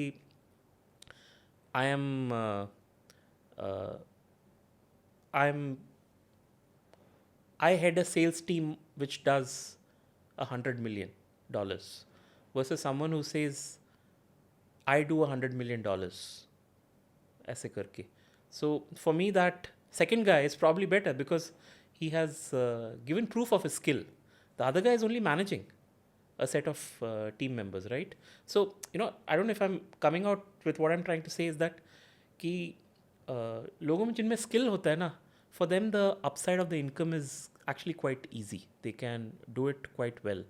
And connecting back to what you said, I feel you should get into your discretionary phase when you can supplement your income better. If you are in a stage where it's a bit difficult for your savings and this thing. Fair. So let's further get into it. मेरी एक certain income है, मैंने अपने skill set से income भी बढ़ा ली, right? अब मेरे immediate expenses of living, sustaining my family, वो सब पूरे हो रहे हैं. और you making some savings also. उसके बाद आपने प्रायोरिटी में डाल दिया इसमें कि आपने सेकंड प्रायोरिटी बोली थी कि आप सेविंग्स बढ़ाइए ताकि आपका फ्यूचर सिक्योर हो, राइट? म्यूचुअल फंड में डाल दिया, इसमें डाल दिया, ये सब कर करेक्ट. अब उसके बाद मेरे पास मेरी पहले इनकम थी 100 रुपये, अब 200 हो गई है, तो 100 रुपये चले गए वहाँ पे. अब मेरे पास 100 रुपये बचे हैं. बिल्कुल. अब ये 100 रुपये सारे डिस्क्रिप्शनरी में स्पेंड करूँ? आपका call. Now it's your money, now you control this money, you have better control over your finances now. अब वो आपका कॉल है. नाउ इसमें मेरे को एक और आपसे सवाल पूछना था कि मैंने see today when I look at myself, for example, मेरा एग्जाम्पल नहीं लेते, I am fairly with lot of zeros with me, but एक एग्जाम्पल लेते हैं कि मैंने वो जर्नी ली है कि से मेरे को एक कॉर्पस चाहिए, जैसे आपने बोला 10 CR का फिगर, ये आपने बोला this was your fire number, financial independence, retire early, ये आपका 10 CR का, राइट? आपने 10 CR का अपना नंबर अचीव कर लिया, आपने भी नहीं किया है, आप उस पाथ पे हो जिसके लिए आप इन्वेस्ट करो, लेकिन आपकी सैलरी बढ़ गई है, आपकी सैलरी 100 रुपये से 200 रुपये हो गई है. अब आपको डिस्क्रिशनरी खर्च करना चाहिए बिकॉज आप 10 CR पे नहीं पहुंचो, आप 3 पे हो, 4 पे हो, लेकिन अगर आप 15 साल ऐसे करते रहोगे पहुंच जाओगे, right? Then you should prioritise your discretionary. और ये सारा पैसा एडिशनल 100 रुपये भी पहले उस पर लगाओ, पहले 10 CR के मार्क पे पहुंचो और उसके बाद ही इंजॉय करो. नहीं, आप एंजॉय कर लो साथ साथ पे, it's okay. C if you have a plan, I think आपका 80% काम हो चुका है. यहाँ पे हमारे मतलब नॉट ओनली हमारे देश में बट ओवरऑल मैनकाइंड आप बोल सकते हो, 80% of them don't have a financial plan, 90% don't have a financial plan. तो एटलीस्ट आपके पास एक पाथवे तो है ना. सो आप कह रहे हो फाइनेंशियल प्लान 80% लोगों के पास नहीं है, ये आप कह रहे हो, राइट? नाउ फाइनेंशियल प्लान के की बिल्डिंग ब्लॉक्स आपके हिसाब से क्या है, और आपको क्या लगता है लोग कहाँ पे सबसे ज़्यादा डिफॉल्ट कर रहे हैं, जो चीज़ लोग सोचते ही नहीं है फाइनेंशियल प्लान पे? Financial plan is actually quite simple. It's only 4 things वैसे देखा जाए. I'm going with the 5 principles only. Number 1 is income. If you can increase your income, good. जिसमें भी आपको you get different I balls, आपने बोला कि जब मैं बोलता हूँ इनकम होता तो हाँ, so something like that, yes. तो income is the first variable. दूसरा होता है आपका expenses. I use the word control your expenses. I don't say kind of become a miser. That's not the way of looking at it. तो लोगों को ना कभी कभी ये फायर के साथ लगता है कि अरे यार मेरा लाइफस्टाइल बदल जाएगा. That's the worst thing I've heard ever. Fire never says that. Fire only says control your expenses. Choose between essential and discretionary expenses. वही जो अभी हमने बात किया था. So that's your second principle. Your third principle is your investments. कुछ एक तो पैसा होना चाहिए थोड़ा इन्वेस्टमेंट डालने के लिए, और कहाँ इन्वेस्ट करना है एक लॉजिकल ब्लूप्रिंट होना चाहिए दिमाग के अंदर. And the fourth one is your behaviour. People lose a lot by behaving in extremely irrational ways. So you have to manage your behavior. You should know how to think, how to monitor, track, what to do exactly. Do you track your expenses on a daily basis? I don't track my expenses. How often do you maintain an Excel sheet or I don't have much diary? expenses, so track it much. Do you track your assets and portfolio on a daily basis? No, not on a daily basis. Mutual funds, I barely track it. Okay. Stocks, obviously, I look at what's happening in the stocks because stocks are so volatile. Sometimes it's 10% up and down also, right? So that's the only thing I do. Obviously, I don't have to track my EPF. I don't have to track my real estate because that's anyway illiquid. So the only thing I do is मैं अपना stocks देख लेता हूँ ऊपर नीचे. Expenses को track वैक नहीं करता मैं, और ज़्यादा होता भी नहीं है. So it's okay. So insurance की क्या इंपॉर्टेंस है पूरे independent? Very important. So specially term और health. Health is even more important than term actually for me. Okay, at least for me, because term में क्या है, the principle of a term insurance बहुत simple है कि it substitutes your future income. It's a replacement for your future income. तो आपके family ने सोच रखा था कि यार मैं इतना कमाऊंगा, मतलब मेरा हस्बैंड मेरी वाइफ इतना कमाएगी and you know our future next 40 years or 30 years will be secure, but I conked off, इसलिए the insurance company is paying money so that live poor direct. my financial self can be replaced at Correct. least, you know, in metaphorically. uh, Now the problem with health insurance is that आप एक बार बीमार पड़ गए ना, देखो term में क्या, मरे एक बार मरे, एक ही बार मर सकते हो, you can't you know die again. You don't have But the the luxury. problem with health insurance is once you get ill, the chances of you getting ill again is extremely high. You know, because it's the body. If some problem happens internal to the body, there are a lot of things get affected inside the body. So the relapses that keep on happening is your biggest problem, not just from an emotional standpoint, but also from a financial standpoint. तो अगर आपका एक बार 5 लाख का bill आ गया, I know people, I've worked in this industry for many years. I know someone who would just have a 5 lakh bill every year. My father in the last 15 years would have, I mean, he has a small policy, just 3 lakh rupees of coverage, but he would have maxed out his 3 lakh coverage like 6-7 times in the last 15 years.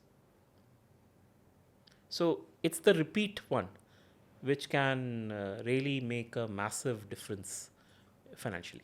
So because you have worked in this industry, and आज की ही ये news थी, आज या कल की news थी कि there's a company, insurance company, मैंने मेन स्ट्रीम पढ़ी थी नीवा बूपा के बारे में, और या कि उन्होंने किसी का 61 lakhs का क्लेम पास किया, रिफ्यूज़ कर और रिफ्यूज़ किया. Okay, now I don't know the details of the case, तो मैं ये नहीं बोल रहा हूँ कि इंश्योरेंस कंपनी की गलती है या पेशेंट की गलती है, राइट. बट जो भी है उस पेशेंट को उस टाइम पे बहुत बड़ा झटका लगा होगा. 61 lakhs अमाउंट बोन मैरो का केस था. करेक्ट. राइट. एक हेल्थ इंश्योरेंस चूज करते टाइम और क्लेम करते टाइम, दोनों टाइम पे what are the key things we should keep in mind कि ये सिचुएशन ना आए. Choose करते time please go for a policy that gives comprehensive coverage. ठीक है, अब इसमें क्या होता है, बहुत लोग ना they don't read the entire thing, वो प्रीमियम के हिसाब से they choose the insurance provider, which is a big problem. So always it's better to go in for a comprehensive cover. अगर आपको 2-3 हज़ार रुपये ज़्यादा देने पड़े, please don't mind it, because eventually you are going to get unwell at some point in your life. So comprehensive मतलब जितने inclusions हैं ले लो. जितने ले सकते हो ले लो. ओके. ठीक है, वर्स्ट केस सिनेरियो भी सोच के Worst जितने case. टिक्स मारने हैं मार लो आप. not some extremely right. weird ones, but critical illness हो गई, covering right. like 90% of the scenario, 95% of Correct. the scenarios. Claim करने के टाइम पे, even while buying, I somehow prefer that आप किसी established agent के through खरीदो. When I say agent, it can be an agent, it can be an aggregator, Ditto Policy Bazaar, you know, those kinds of people also. Even agents are good. जो established agents होते हैं उनका काफ़ी hold होता है. Now ये आपको claim के टाइम पे हेल्प करते हैं, not just from a procedural perspective कि क्या प्रोसीजर होगा, क्या करना चाहिए करके. That is also very important. I made a video on this, which was actually not me making a video. I interviewed 4 people. मैंने 4 लोगों का इंटरव्यू लिया था, एंड जिन्होंने रिसेंटली हेल्थ क्लेम्स फाइल किए थे. Most of them got their claim. One guy got rejected for some claim. But the wealth of information I got from that video was amazing. जैसे उसमें से एक ने बोला, You allow me to paste that link? yeah, please. The one guy tells me कि उनके father का कुछ तो कुछ हार्ट से रिलेटेड कुछ था, एंड कुछ मैश वैश कुछ तो डाला था, something like that. And the hospital, after a few days, they called him to the hospital and gave him the mesh stickers. This was a reimbursement claim. So gave the mesh stickers. तो उसने बोला इसकी क्या ज़रूरत है? बोलते नहीं नहीं, कभी कभी हॉस्पिटल मांग लेता है. And the very next day he gets a call from the hospital कि सर आपने अपने mesh stickers नहीं दिए अपने डॉक्यूमेंट्स के अंदर. तो इसे हाँ मेरे पास है, मैं अभी देता हूँ करके. So he gave those mesh stickers. And then when he got the final itemized this thing की reimburse, he got almost full reimbursement. जब उसने देखा, the cost of the mesh stickers was almost 1/3 of the total bill. 3 lakh में से 1 लाख रुपए mess stickers का था. And he then realise कि अगर वो मेस स्टिकर नहीं दिया होता ना, वो 1 लाख काट देते. Because the insurance company wants proof कि एक्चुअली वो लगा है कि नहीं बॉडी के अंदर. वो बॉडी खोल के ऐसे देखेंगे. मतलब जितना डॉक्यूमेंटेशन कर सकते हो करो. जितना डॉक्यूमेंटेशन कर सकते हो. सो खरीदते टाइम जितनी टिक बॉक्सेस लगा सकते हो लगाओ. क्लेम के टाइम पे एनी पैसा यू पे, बिल ले लो, बिल ले लो, रिसीट ले लो. कोशिश करो यूपीआई से पे करने का, ताकि कल को आप दिखा पाओ कि हाँ ये मैंने खर्चे क्रेडिट किए. कार्ड और whatever. Exactly. Basically transaction record होना इलेक्ट्रॉनिक रिकॉर्ड होना चाहिए हर चीज़ का. ये सब इंपॉर्टेंट चीज़ है. नाउ अब मैं तो आपको हर बार वीडियो में बैठ के नहीं बता सकता ये. That's where the agent helps you. If it's a good agent he will help you. क्या क्या करना चाहिए, डूज डोंट्स उस टाइम पे. जैसे और एक छोटा सा भी सवाल होगा ना, प्लीज़ आस्क द एजेंट. यार ये रूम जो है मेरे को अच्छा नहीं लगा यार, ये 5,000 का रूम, क्या मैं 10 का ले सकता हूँ? वो मना कर देगा. वो बोलेगा नहीं मत लो, आपका जो लिमिट है वो सिर्फ 6,000 रुपये तक का है. 6 से ज़्यादा लोगे तो प्रो रेटा आपका सारा बिल में से काटेंगे. You know what happens. So let's say your limit is 6,000 rupees पर रूम. अगर आपने अपना दिमाग चलाया, आपने बोला कि यार कोई बात नहीं, मैं ये प्राइवेट स्टूडियो रूम में चला जाऊंगा, बाकी 4,000 मैं अपनी जेब से दे दूंगा. ऐसी क्या बात है, 3-4 दिन की तो बात है. But that's not how it works. So if you take that 10,000 वाला रूम, इंश्योरेंस कंपनी ये एस्टिमेट लगाता है कि वो रूम का क्वालिटी बढ़ गया तो हर चीज़ अंदर बढ़ गया. हाँ, जैसे डॉक्टर की विजिटिंग कॉस्ट बढ़ जाएगी वहाँ पे. एग्जैक्टली. और होती है ये, मैंने देखी और होती भी है. सेम डॉक्टर वहाँ पे आ रहा है तो मतलब मेरे को कोई लॉजिक उसका समझ में नहीं आता. करेक्ट. लेकिन वहाँ पे चार्जेस ट्रिपल भी मैंने देखे. एग्जैक्टली. तो इसलिए वो लोग हर चीज़ पे प्रो रेटा डिडक्शन मार देंगे. तो अगर आपका किसी चीज़ के लिए, मेडिसिन के लिए समझ लीजिए 5,000 रुपये का था, दे विल डू उसमें भी 5,000 40% इंटू 6 डिवाइड बाई 10. हाँ, 40% नॉक ऑफ करेंगे. तो पूरे बिल में ये पूरा बिल में चलेगा. ओके. सो नाउ ऑब्वियसली ये चीज़ें तो मुझे, मैं इस इंडस्ट्री में था तो इसलिए मुझे पता है इसके बारे में. But normal person doesn't know all this. इसमें एक चीज़ और होती है कि आपको कैशलेस, आप मान लो मेरे पास इंश्योरेंस है, राइट, मैं जाता हूँ एडमिट होने. Now do I go for a cashless treatment or I pay and get it reimbursed? Ideally go for a cashless treatment. लेकिन ना अक्सर मेरे को ऐसा सुनने में आया है कि कैशलेस जब आप करते हो ना तो हॉस्पिटल बहुत सारा चार्जेस और बहुत ज़्यादा बिल्स उसमें बनाते हैं. It is the bane of our industry. अब क्या करें. And this is a fact. This is a fact. कि अगर आप not just in our country, every country in the world. कि कैशलेस में वो ज़्यादा बिल बनेगा ही बनेगा बनेगा ही. और उसका कोई लॉजिक नहीं होगा. कोई लॉजिक. लेकिन वो पूरी जस्टिफाई कर लेंगे अपने आप को लीगली. वो लड़ाई हॉस्पिटल और Insurance company इंश्योरेंस का है. कंपनी को लड़ने दीजिए, क्योंकि it is a never ending लड़ाई. Of course the industry as itself is trying things. जैसे अभी काफ़ी जगहों में ना पैकेजेस करके होते हैं. So the insurer says that ये हमारा पैकेज कॉस्ट है, हम इतना ही देंगे, आप एडजस्ट कर लो. And hospitals are not that cruel. So वो लोग ठीक है यार कर लेते हैं एडजस्ट. हमारे वजह से पेशेंट को तकलीफ़ नहीं होना चाहिए कि हमने कोई सब क्वालिटी केयर दे दिया. ऐसा होता नहीं है. So that's the good thing. एक और बहुत कॉमन प्रॉब्लम आती है मेडिकल इंश्योरेंस में कि एडमिशन के बिना आपने टेस्ट कराए तो उसका पैसा आपको रिइंबर्स नहीं होता. हाँ, वो इसलिए because the doctor, attending doctor ना, वो आपको ट्रस्ट नहीं कर, वो उस टेस्ट को ट्रस्ट नहीं करता. वो सिर्फ अपने टेस्ट को ट्रस्ट करता है. नहीं, जैसे जैसे फॉर एग्जांपल मेरे को कोई प्रॉब्लम है जिसकी वजह से मेरे को सिटी स्कैन और एमआरआई कराना है. आपने किसी बाहर के क्लिनिक से कराया? नहीं. हॉस्पिटल में ही कराया? मैंने हॉस्पिटल में कराया, मैं एडमिट नहीं हुआ. ठीक है. I can't claim that because 24 hours के Oh no, admission. you can't ना, because Admission you've is not been required. hospitalized ना. Correct. You have just gotten yourself checked. No, in that case, do I get myself hospitalized You'll Or- have to get you hospitalized to get a claim. to get a claim? हाँ. Now, is that a recommended practice or is that again is subjective कि कल को ये मेरी smartness है कि मैंने वहाँ पे किया और कंपनी कही कि नहीं तुमने तो इंश्योरेंस की तुम्हें ज़रूरत नहीं थी एडमिशन हाँ, की. वो तो कंपनी मतलब बोलेगा ही ना कि तुम्हें ज़रूरत नहीं, तो तुम क्यों लेट गए बेकार में. So it is not by default. No, it is not that आप लेट गए तो आपको मिल जाएगा, ऐसा नहीं है. So जैसे आपने एक रूम की बात बताई, हाँ. Right, any other common mistakes that you think people make जिसकी वजह से उनको क्लेम्स पूरे नहीं मिलते So because you been in this industry? yeah, so one is obviously people go for they don't read the policy wordings. That's your biggest problem. So for example, the policy wording very clearly states that For certain illnesses you have to have a certain waiting period. So 2 साल का waiting period होता है for hernia हो गया and you know those guys, cataract हो गया, all these things के लिए. But ये लोग मतलब some people they are taking the policy only to get the cataracts done. तो वो लोग लेते हैं और 1 महीने में पहुंच जाएंगे, 2 महीने में पहुंच जाएंगे, हमारा जी ये कैटरैक्ट हटवा दो 2 करके. साल के बाद आओ. तो बोलेंगे नहीं यार अभी तो नहीं कर सकते करके, आपको हटाना है हटाएंगे लेकिन इसका इंश्योरेंस क्लेम नहीं मिलेगा आपको. So there things like that. The other one is this entire thing of pre existing illnesses. A lot of people have pre existing illnesses and that's the problem obviously that जब illness होता है तभी लोग बोलते हैं कि अब मैं पैसा नहीं पे करूँगा, हेल्थ इंश्योरेंस ले लेते हैं. But that's not how it works, right. The concept of insurance is completely based on future illnesses, not on existing illnesses. So, but people don't understand that. It's very difficult to make a few people understand. So, they will have illnesses and then they will take the policy online le lenge so that there is nothing, and they will make wrong declarations. So when I go for my health insurance, what should I look for in an insurance service provider?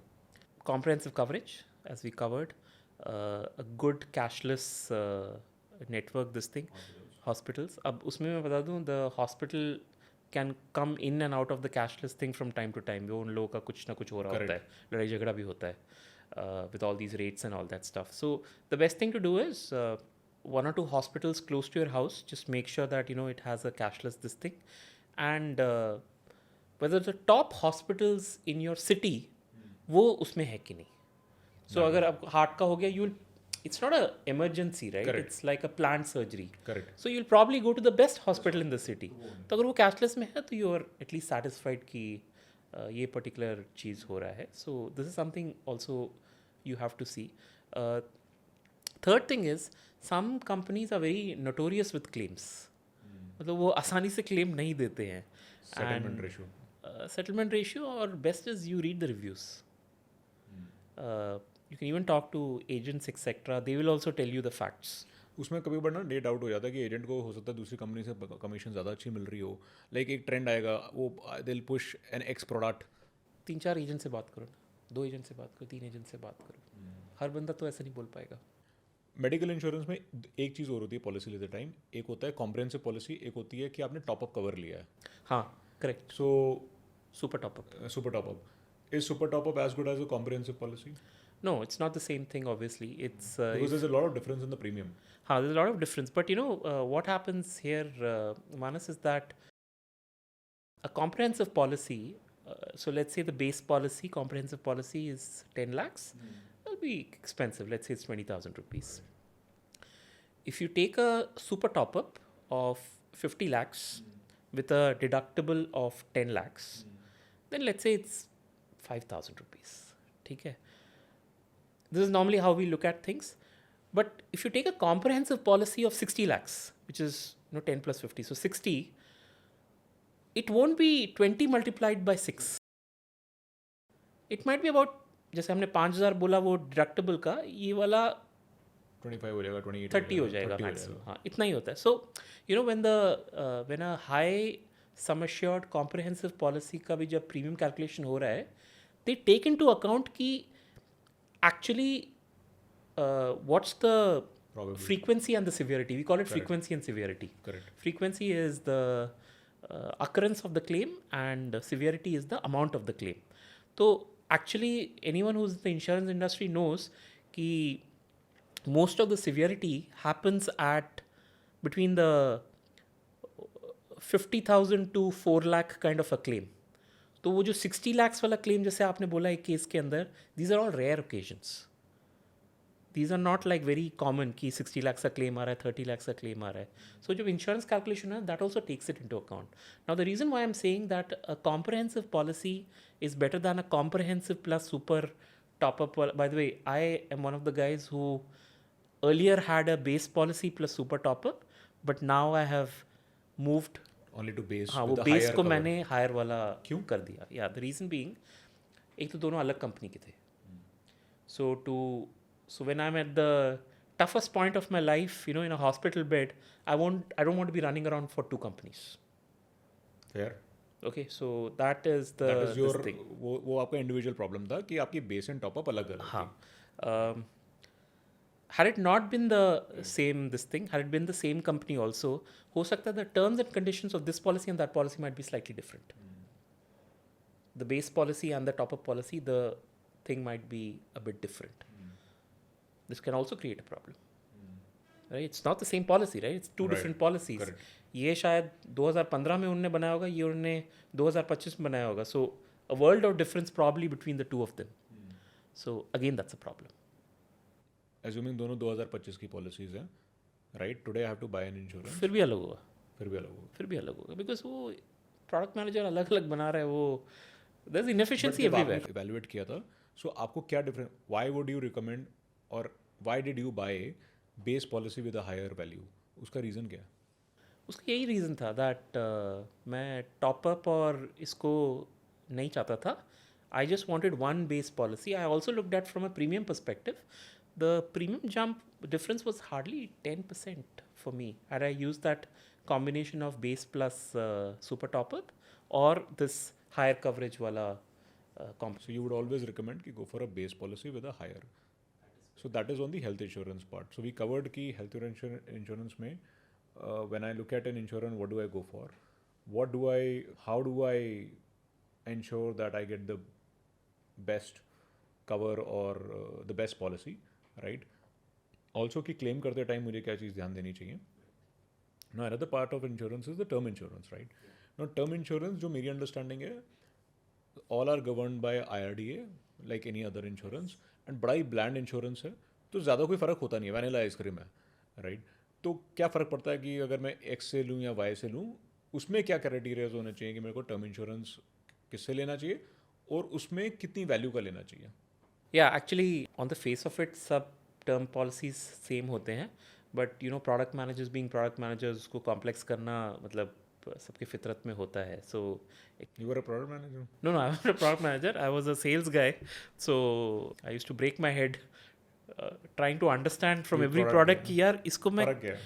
ये जो बंदा बेचारा खरीदना चाहता है उसको मैं कैसे बेचूंगा ये चीज़, because it's got all kinds of funny Riders twist and this thing inside it. समझाना थोड़ा सा मुश्किल होता था. बट या, सो how do you determine which is the better one? So it's all simple rules, again my opinions only, but I prefer to go for an established brand at all times. Not that the other ones are not good or anything, but there is stayability for the established guys, so that is one good thing. They have a well-oiled machine also because they've been getting all kinds of cases, and it's they have the fraud detection department in place, they have investigation in place, they have everything available with them, so that's also an advantage. The third thing, which I don't look very deeply into it but I just casually look into it, is this claim settlement ratio. What should be that? अब ना हर बंदा claim settlement के ऊपर ना एकदम ढंडोरा पीटता है अपना.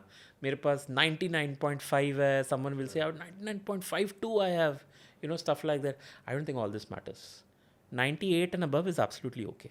What it basically means is कि मेरे पास 100 क्लेम आए थे, 98 मैंने पास कर दिए, ठीक है. 98% marks. एंड डेथ क्लेम में ना ऐसा नहीं कर सकते कि यार तू हाँ मर तो गए हो लेकिन मैं तुम्हारा 1 करोड़ का पॉलिसी मैं तेरे को 50 ही दूंगा. ऐसा तो कर नहीं सकते हैं. Either you give full or you don't give it all. full or you don't give, correct? It's a 1-0.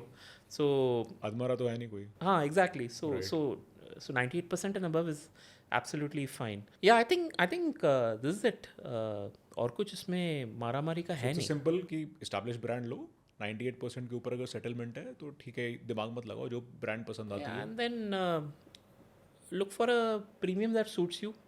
Don't take that as your primary criteria. कुछ लोग क्या करते हैं सबसे cheapest this thing करते हैं, but yeah, it doesn't matter at the end of the day, right? Just take something that is average priced or below average. और कितनी वैल्यू का लेना चाहिए और कितने साल तक का लेना चाहिए? हाँ, so this is a very interesting one because कितने वैल्यू का लेना चाहिए, there is a insurance way of looking at it, wherein they would simply say कि आपका जो भी इनकम है, annual income है उसका 20 times ले लो. 20 times. हाँ, so you earn 50 lakhs into 20 is 10 crores का ले लो. But then that's not the practical way of doing it. What if you already have 10 crores with you As a in corpus. financial, in corpus? Then do you need that 10 crores? Maybe not. You can say नहीं यार 10 नहीं चाहिए, 2 करोड़ काफ़ी है, 10 तो है अपने पास already, और मैं और थोड़ा जी लेता हूँ यार लाइफ में, 5 साल और जी लिए तो वो 10 भी तो 20 बन जाएगा, you know, stuff like that. Right. So it's ultimately it's a function of just a few things. Number one is at what stage of life you are. So if you're very young, then definitely looking at a 20x makes sense, right? Because आगे पूरी जिंदगी बाकी है. Very young means 20 to 30 के bracket में कि 30 to 40 के. हाँ, वेरी यंग मतलब लेट्स से सब 35 काइंड ऑफ दिस थिंग. सो उसमें this thing, because that's also the time when your corpus is like small, and you no you have living parents, so you have probably dependent parents, you probably have a spouse, you have children, you know, this thing. So it's so we call it the most crucial phase, you know, where your dependency is excessively high Between 30. around that 35ish age. Correct. You know, that's when it's like maximum high. So you should definitely have that covered during that time. And how do you look at it? Very simple. A percentage, a multiplier to your income. So 20x milta hai, theek hai. And also look at your liabilities. That's there. So if you have a high Add the liabilities to. अगर high liability है तो definitely मतलब liability हटा के 20x family को मिलना चाहिए. 20x मिलना चाहिए. That is where. Correct. But obviously this will change as you grow क्योंकि आपका corpus बढ़ेगा, then you have to rebalance it. हाँ, so every 5 years you should reevaluate your insurance needs.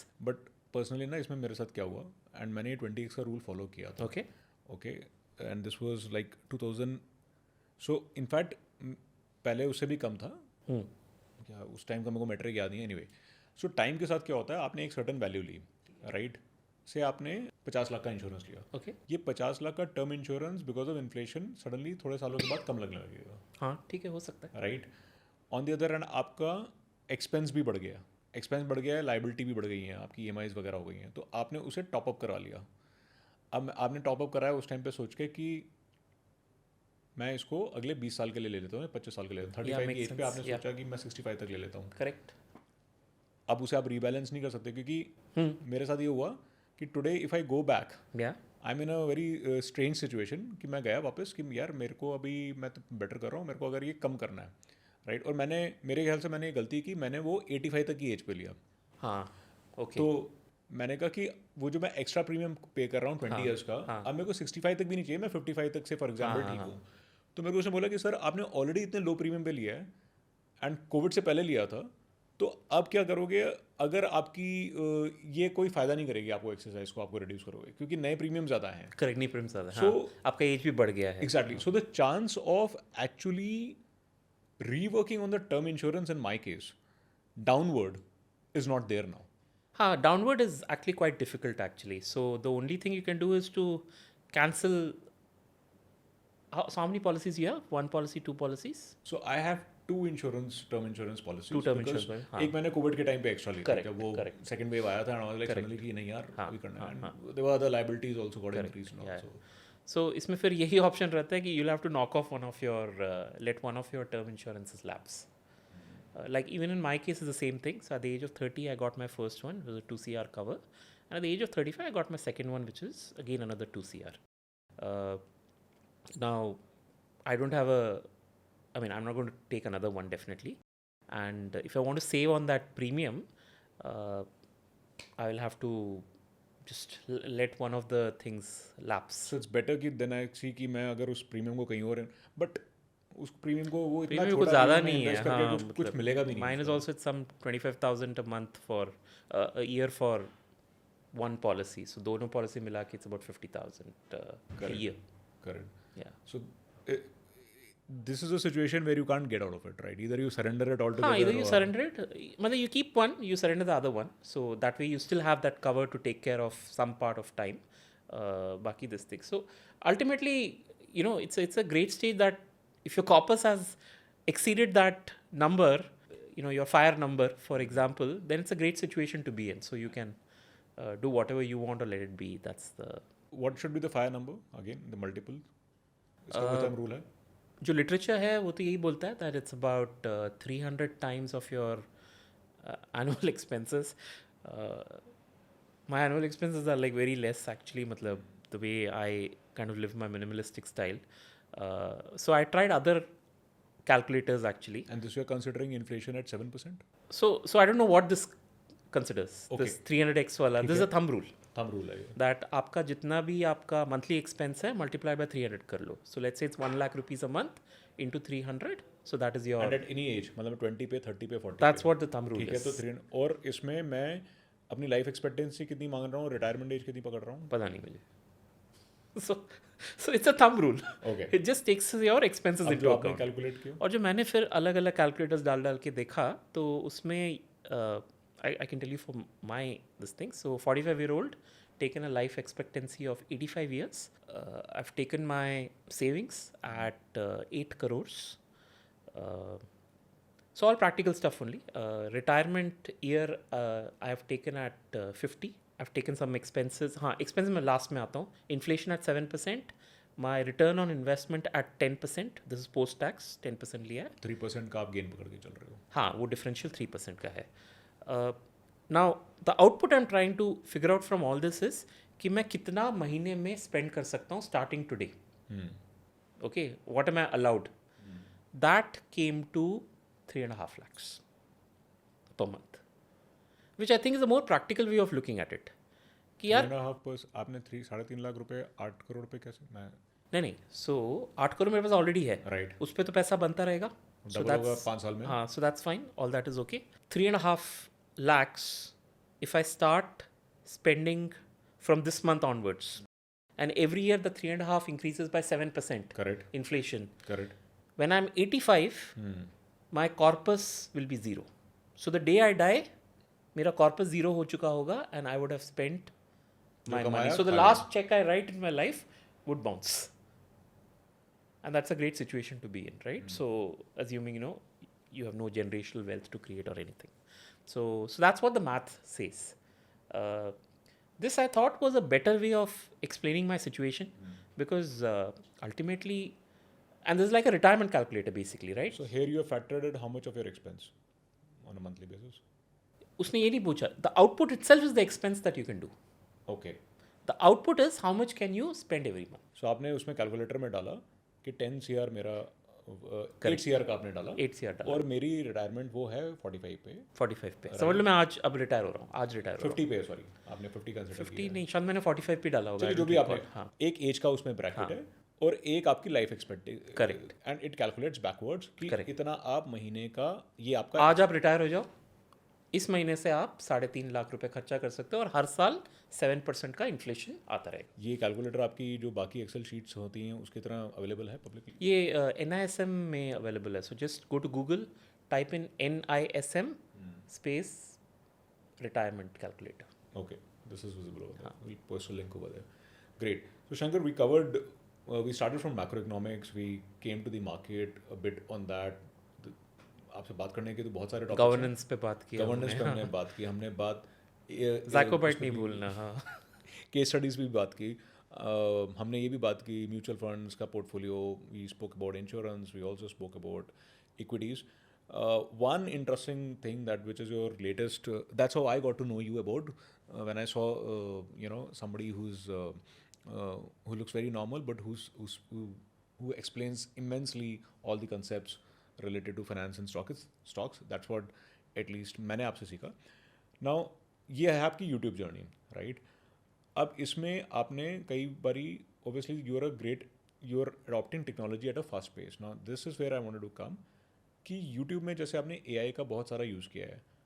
How do you see AI as a technology shaping up or changing the world we live in with respect to also the industries around? हमारी जो India की IT sector growth story है, इस पर क्या impact होगा, इनके stocks पे क्या इम्पैक्ट होगा, मार्केट्स कैसे डिसरप्ट होंगी, एंड क्या ये फिर से वाकई में बहुत बड़ा हाइप है and it is going to disrupt overnight, और this is who will win? Will technology, AI will win, or Darwin's theory of evolution? So see, technology and disruption are two words that you can take in the same breath actually. Okay, because that's what technology does, right? It disrupts. It's doing that. And this is not a new thing. It's been happening for many years. I mean, there used to be a time when a company bole to it's 10,000 employees. 10,000 लोग काम करते हैं जी factory में, that is how we define as a company. फिर थोड़ा time बढ़ा, थोड़ा टेक्नोलॉजी इंप्रूव हुआ, we went down to 1,000 people companies. फिर स्टार्टअप शुरू हो गए, we came down to 100 member startups. ठीक है, थोड़ा और टाइम बढ़ा तो अभी तो 10-10 लोग का टीम मिल के एजेंसीज बना देता है, ऐसा सब होता है. I think we are very near to a day when we'll reach something called a one-person company. Okay. Now the question is that are there one-person companies right now? Yes, there are. Okay. I'm a very small one-person company, but there I was are. going to say that Chandranath is one of them. But there are one-person companies which are already doing $1 million of business. More than that, actually, right? One-person company. But thanks to AI, I think in the next 1 decade, we'll see the world's first one-person billion-dollar company. A single person sitting out of his bedroom, co-working space, whatever, and he is able to generate a revenue of $1 billion and above. In fact, Mr. Beast did that, but though he's not. But he's not a one-person Yeah, company. He's got a massive first team. content creator who turned a billionaire. Now Correct. you're talking about only a single person I'm generating about a a billion. single-person company. Wow. So now, how does it change? Obviously, the way we work, etc. That I think the future of work will be very simple. Let's say you have a job and you require expertise from, let's say, from me. So you would take the app, you'll type in that this is the work I want, this is what I'm ready to pay, I need work from this particular thing for 5 days, this is it. Let's say I look at it, I say, okay, I accept. We both are working remotely, you send me the specs, I will work on it, this thing, I'll give it to you back. So you're a one-person company, I'm a one-person company. But we were able to collaborate very effectively, remotely. We understood the specs perfectly and we were able to give what you want to each other. Now, AI starts disrupting this pattern even further. So, disrupting both in a positive way and in a negative way for people. So, all these codes, etc., are now getting into AI. AI generates the codes, etc., right? In fact, sometimes you feel coders are digging their own grave. Yeah, and but then AI can't substitute creativity. And ultimately, this business which I'm referring to, this billion-dollar business, will not be based on menial things that AI can do. It will be based on how creatively you use AI to do something, right? So that's what I actually mean by this. From a context of, let's say, existing IT businesses, the way we look at it, I think most of them would survive. I don't think they're going to die down because of AI or something. And one of the reasons I feel that's the case is because most companies around the world, especially the bigger companies, they are all working on legacy systems. मतलब 20-20 साल 30-30 साल पुराने systems हैं, processes हैं, that same kind of work schedule that's there, it's still there. And it's very difficult to shake them. It'll take a generational shift for people to move away from legacy systems and imbibe something that is this thing. So मैं ऐसा नहीं बोल रहा कि मतलब the way I'm trying to say is that उनका earnings पे मुझे नहीं लगता इतना जल्दी कोई effect पड़ेगा. All your, let's say, IT companies, for example. But I think the premium that the market gives, like let's say a P ratio of 25, 30, whatever they are at, I think that will come down. Because now people will realize that there's no premiumness to the service that they are providing. It is basically just a service that's there, and they are there to service the old hags of the system, all the legacy systems which are currently there. So that's how I'll happen. But yeah, I use AI for my research work. I don't allow AI to tell me which stocks to buy, but definitely I ask AI to be my assistant. So I use it like a research assistant of mine. So I feed in all the data. I have AI trying to explain me what this entire thing is all about, and I think it's already reduced my the time it takes for me to read all the stuff by 80% already. It's fabulous the way AI can actually assist, at least in my journey. All my thumbnails, most of them are made using AI. So you've seen my thumbnails, right? Yeah, very creative ones.